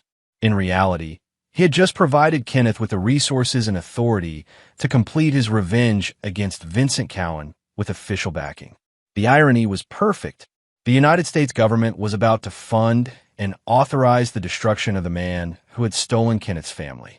Phase 3 was about to begin, and this time there would be no survivors. Chapter 8. The Reckoning Unveiled. The transformation of Kenneth Witt into Marcus Stone had taken weeks of careful preparation. The transformation of Marcus Stone into something far more dangerous took exactly 48 hours. Kenneth stood in the bathroom of his rented house, watching his reflection change as skilled hands worked with professional-grade prosthetics and makeup. The man in the mirror was no longer the weather contractor or the polished security consultant. This was Shepherd Six in all his lethal glory, cold eyes, predatory smile, and the kind of presence that made hardened killers step aside. Facial recognition will read you as a completely different person, the technician said as he packed away his equipment. Bone structure appears changed, eye color shifted. Even your gait will scan differently thanks to the orthotic inserts. Kenneth nodded, studying the stranger in the mirror. How long will it hold? 6 hours under casual observation, 2 hours under close scrutiny. Long enough for whatever you're planning. The technician left without another word, carrying his equipment and any evidence that he had ever been there. Kenneth was alone again, but now he was armed with more than just surveillance equipment and professional skills. General Keith's authorization had opened doors that Marcus Stone could never have accessed. Military-grade weapons, surveillance technology that could penetrate any security system, and most importantly, a team of operators who asked no questions and left no traces. At 1800 hours, Kenneth received the call he had been waiting for. Package is in position, Preston's voice reported through the encrypted channel. All assets standing by for your command. Copy that. Initiate surveillance protocol alpha. I want eyes on all principals. Roger. Be advised, there's unusual activity at the primary location. Subject appears to be hosting some kind of family gathering. Kenneth felt his pulse quicken. Specify. Multiple vehicles, including one registered to a Kenneth Witt. Appears to be the ex-husband. The world seemed to stop. Kenneth stared at his phone, mind racing through implications. Kenneth Witt, his own legal identity, was at Vincent's house, which meant someone was impersonating him or semi-live video feed. Now, the encrypted video stream appeared on his phone within seconds, showing Vincent's mansion from multiple angles. Kenneth recognized several cars in the driveway, including his own battered pickup truck. Through the living room windows, he could see figures moving about, and his blood turned to ice as he recognized one of them. It was him, Kenneth Witt, looking exactly as he had the day Charlene destroyed his life. Flannel shirt, work boots, the defeated posture of a man who had lost everything. But Kenneth was here, in his rented house, transformed into someone else entirely. Preston, he said quietly, I need immediate intelligence on the individual claiming to be Kenneth Witt. Stand by. Jesus Christ, Ken. Facial recognition confirms it's you. But you're standing right there talking to me. How is that possible? Kenneth's mind raced through possibilities until the truth hit him like a physical blow. Someone had been studying him long enough to create a perfect double. Someone who knew about his connection to Vincent Cowan and was using that knowledge for their own purposes. The surveillance team that Keith mentioned, Kenneth said, they didn't just identify me. They've been studying me, learning my mannerisms, my speech patterns, everything needed to create a convincing duplicate. Why? Kenneth watched the video feed, seeing his double interact with Charlene and the children with perfect familiarity. Seeing Lori run to embrace a father who wasn't really her father. Because they want Vincent Cowan alive, he said with sudden clarity. They know I'm planning to kill him, so they're staging a reconciliation between him and Kenneth Witt, making it look like the wronged husband has forgiven his wife and accepted his new situation. That makes no sense. Why would they care about Vincent Cowan? Kenneth zoomed in on the video feed, studying the scene more carefully. Vincent was there, playing the gracious host to the man whose family he had stolen. Charlene was serving dinner, the picture of domestic harmony. Jason and Lori seemed genuinely happy to see their father again. But there was something wrong with the picture. Kenneth's trained eye caught details that others would miss. The way his double shoulders were too straight, the way he held his coffee cup with his left hand instead of his right, small inconsistencies that spoke of careful preparation but imperfect execution. Because Vincent Cowan isn't their real target, Kenneth said quietly. I am. They're using my family as bait to draw me out, to force me into a situation where I have to reveal myself. The general's offer was part of the trap. Keith isn't trying to recruit me back into government service. He's trying to flush me out into the open where his real employers can take me. Kenneth felt the familiar ice-cold clarity that came with absolute danger. He had been outmaneuvered by professionals who understood him better than he understood himself. They had studied his psychology, identified his weaknesses, and crafted a trap using the one thing he couldn't resist, his family. What are your orders? Preston asked. Kenneth studied the video feed one more time, watching his children laugh at something their fake father had said. They looked happy, genuinely happy, in a way they hadn't since the divorce. Even knowing it was an illusion, even understanding the danger, he couldn't bring himself to shatter their joy immediately. Maintain Overwatch, but do not engage, he said finally. I'm going in alone. Ken, that's suicide. You'll be walking into a crossfire with no backup and no exit strategy. Maybe, but those are my children in there, Preston. My real children. And whatever game these people are playing, it ends tonight. Kenneth ended the call and checked his weapons one final time. The Sig Sauer P226 in his shoulder holster, the backup Glock at his ankle, the ceramic knife that wouldn't show up on any scanner. Not enough firepower to fight an army, but sufficient for what he had to do. He looked at his transformed reflection one last time, then smiled with cold anticipation. Whoever had orchestrated this trap had made one critical error. They had underestimated exactly how far Kenneth would go to protect his family. Tonight, they would learn the difference between studying a predator and facing one in the wild. Tonight, the real Kenneth Witt would meet his doppelganger, and only one of them would survive the encounter. The war was about to reach its bloody conclusion. Chapter 9, The Final Gambit. Kenneth approached Vincent's mansion with the predatory grace of a wolf closing in for the kill. Every shadow was a potential hiding place for hostile forces, every window a sniper's perch, every sound a warning of approaching death. But he moved forward anyway, driven by something stronger than tactical wisdom, the primal need to protect his children from whatever game was being played in that house. The security system he had installed for Vincent's protection now worked against him.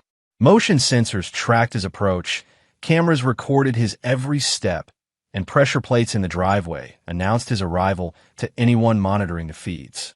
But Kenneth had designed these systems himself, which meant he knew exactly how to defeat them. He reached the side door, the one entrance he had deliberately left with minimal coverage, and used his master override codes to disable the alarms. The house's security system went dark for exactly 90 seconds, long enough for him to slip inside undetected. The sounds of family conversation drifted from the dining room, punctuated by Lori's bright laughter and Jason's deeper voice as he entered adolescence. Kenneth followed the sounds like a moth drawn to flame, every step bringing him closer to a confrontation that would determine whether his family lived or died. He paused at the dining room entrance, studying the scene through the crack in the door.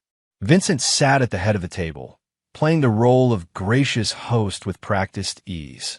Charlene was radiant in a way Kenneth hadn't seen since their early marriage, her face glowing with contentment as she watched her reunited family. And there, sitting in Kenneth's old chair, was his double. The resemblance was perfect, same height, same build, same weathered hands from years of construction work. But Kenneth could see the subtle differences that marked this man as an imposter. The way he cut his meat with surgical precision instead of Kenneth's casual efficiency. The way his eyes never stopped moving, cataloging exits and potential threats even while maintaining conversation. This was no mere actor. This was a professional operative who had been extensively briefed on Kenneth Witt's life and mannerisms. "Daddy, will you read to me tonight?" Lori asked, her voice carrying the innocent trust that had been Kenneth's greatest joy and deepest wound. "Of course, Princess," the impostor replied, his voice a perfect match for Kenneth's own. Just like old times. Kenneth felt rage build in his chest like a nuclear reactor approaching critical mass. This stranger was sitting at his table, eating his food, receiving his children's love through deception and manipulation. Whatever intelligence operation was behind this, they had crossed a line that no professional should ever cross. "Actually," Kenneth said, stepping into the dining room with his hands visible and non-threatening, "I think there's been a misunderstanding." The reaction was immediate and violent. Vincent's wine glass shattered against the wall as he jerked backward. Charlene screamed, her hand flying to her mouth in shock. Jason and Lori stared in confused terror at the sudden appearance of what appeared to be their father's identical twin. But the imposter's reaction was the most telling. His hand moved toward his jacket with the fluid motion of a trained killer before he caught himself and forced a confused expression onto his face. "What the hell?" Vincent started to say. "Who are you?" the imposter demanded, rising from his chair with careful precision. "What are you doing in this house?" Kenneth smiled with cold amusement. "I'm Kenneth Witt. The question is, who are you?" "I'm Kenneth Witt," the double replied, but his eyes were already calculating angles and distances. "I don't know what kind of sick game this is, but prove it," Kenneth said simply. "Tell me Lori's middle name." The imposter's hesitation was barely perceptible, but Kenneth caught it. "Rose. Lori Rose Witt." "Wrong," Kenneth said quietly. "Her middle name is Marie, named after Charlene's grandmother, who died the month before Lori was born. But you wouldn't know that, would you? Because you've never been her father." Charlene's face had gone pale as winter frost. Kenneth, what's happening? How are there two of you?" "Because someone has been watching our family for weeks," Kenneth replied, his eyes never leaving his double. "Someone who wanted to use you as bait to draw me out of hiding." "Hiding from what?" Jason asked, his teenage bravado cracking under the weight of a situation he couldn't understand. Kenneth finally looked at his son, really looked at him, for the first time since the divorce. Jason had grown taller, his voice deeper, his face showing the first hints of the man he would become. But his eyes still held the trust of a child, the belief that his father would protect him from any danger. "From people who think I know things that could hurt them," Kenneth said simply. "People who don't care if innocent families get caught in the crossfire." The imposter made his move then, hand diving toward his concealed weapon with professional speed. But Kenneth had been expecting it, had been watching for the subtle shift in stance that preceded violent action. His own gun was in his hand, and aimed before the double's fingers touched steel. "I wouldn't," Kenneth said conversationally. "Not in front of the children." The imposter froze, hand half inside his jacket. "You're making a mistake, Ken. There are things you don't understand about this situation. Then explain them to me. Not in front of them." He nodded toward Lori and Jason, who were clinging to their mother with a wide-eyed terror of children caught in an adult nightmare. Kenneth considered this, mind racing through possibilities.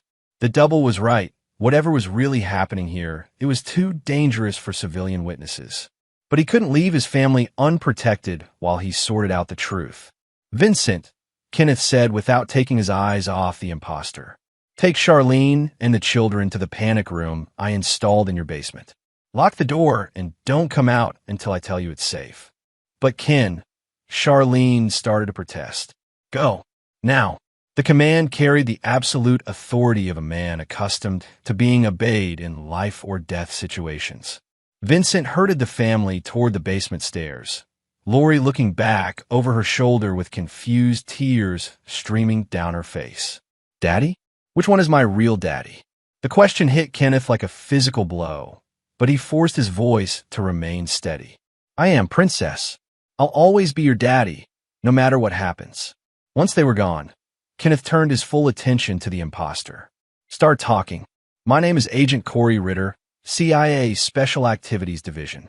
I've been tracking you for 6 months. Why? Because someone put $1 million bounty on your head. Someone who knows about your old operations and wants you dead before you can compromise them." Kenneth absorbed this information without changing expression. "Who? We're not sure yet." The contract was placed through intermediaries, but the intelligence level suggests someone with government connections. Someone who worked with you during your active years.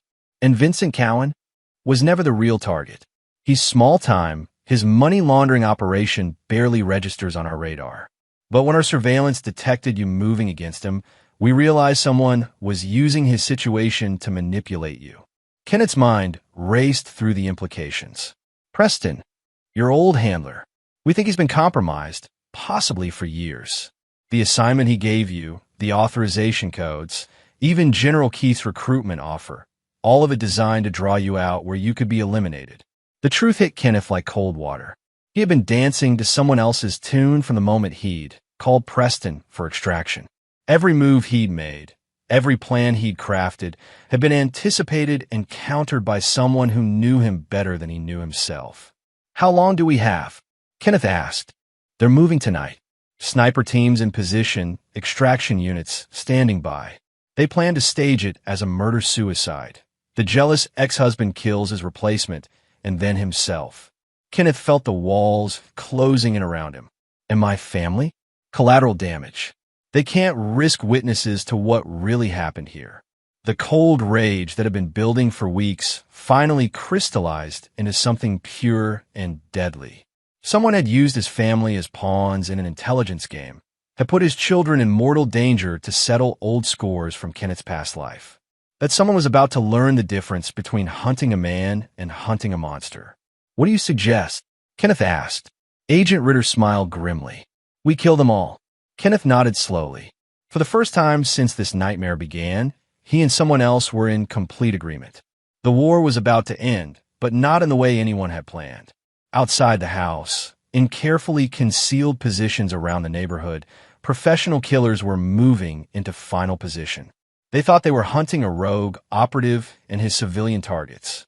They had no idea they were about to face two of the deadliest men alive, fighting side by side to protect the only things in the world that mattered to Kenneth Witt.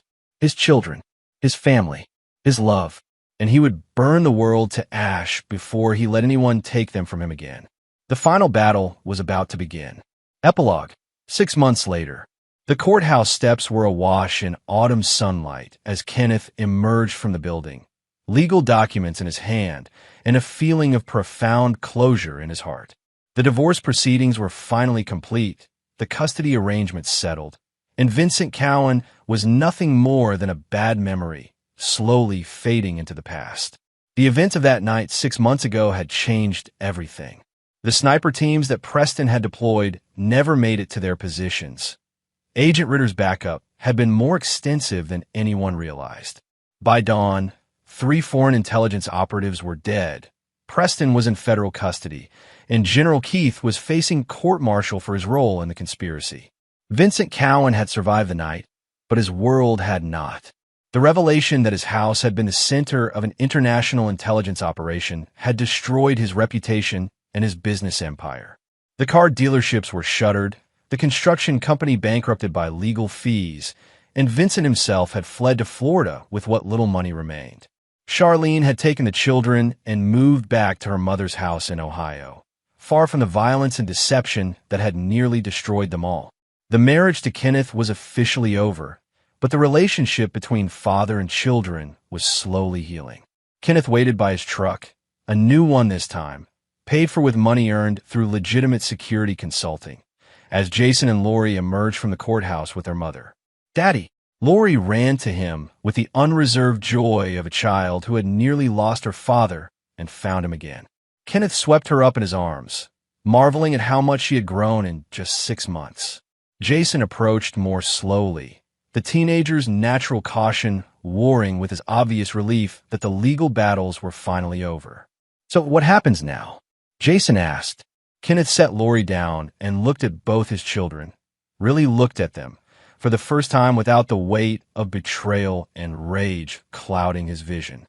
Now we figure out how to be a family again, he said simply. It won't be like before, but maybe it can be something better. Charlene approached, her expression carefully neutral. The months since that terrible night had aged her, lines of stress and regret etching themselves around her eyes. Kenneth, she said quietly, I wanted to say, "Don't," Kenneth said, not unkindly. "We're past the point where words can fix anything. Let's just focus on the children now." She nodded, understanding that some wounds cut too deep for apologies to heal. As they walked toward their separate cars, Lori tugged on Kenneth's sleeve. "Daddy, are you going to disappear again?" Kenneth knelt down to meet her eyes, seeing his own reflection in their innocent depths. "No, princess. Never again. I promise. Even if bad men come looking for you." Kenneth smiled, thinking of a new identity he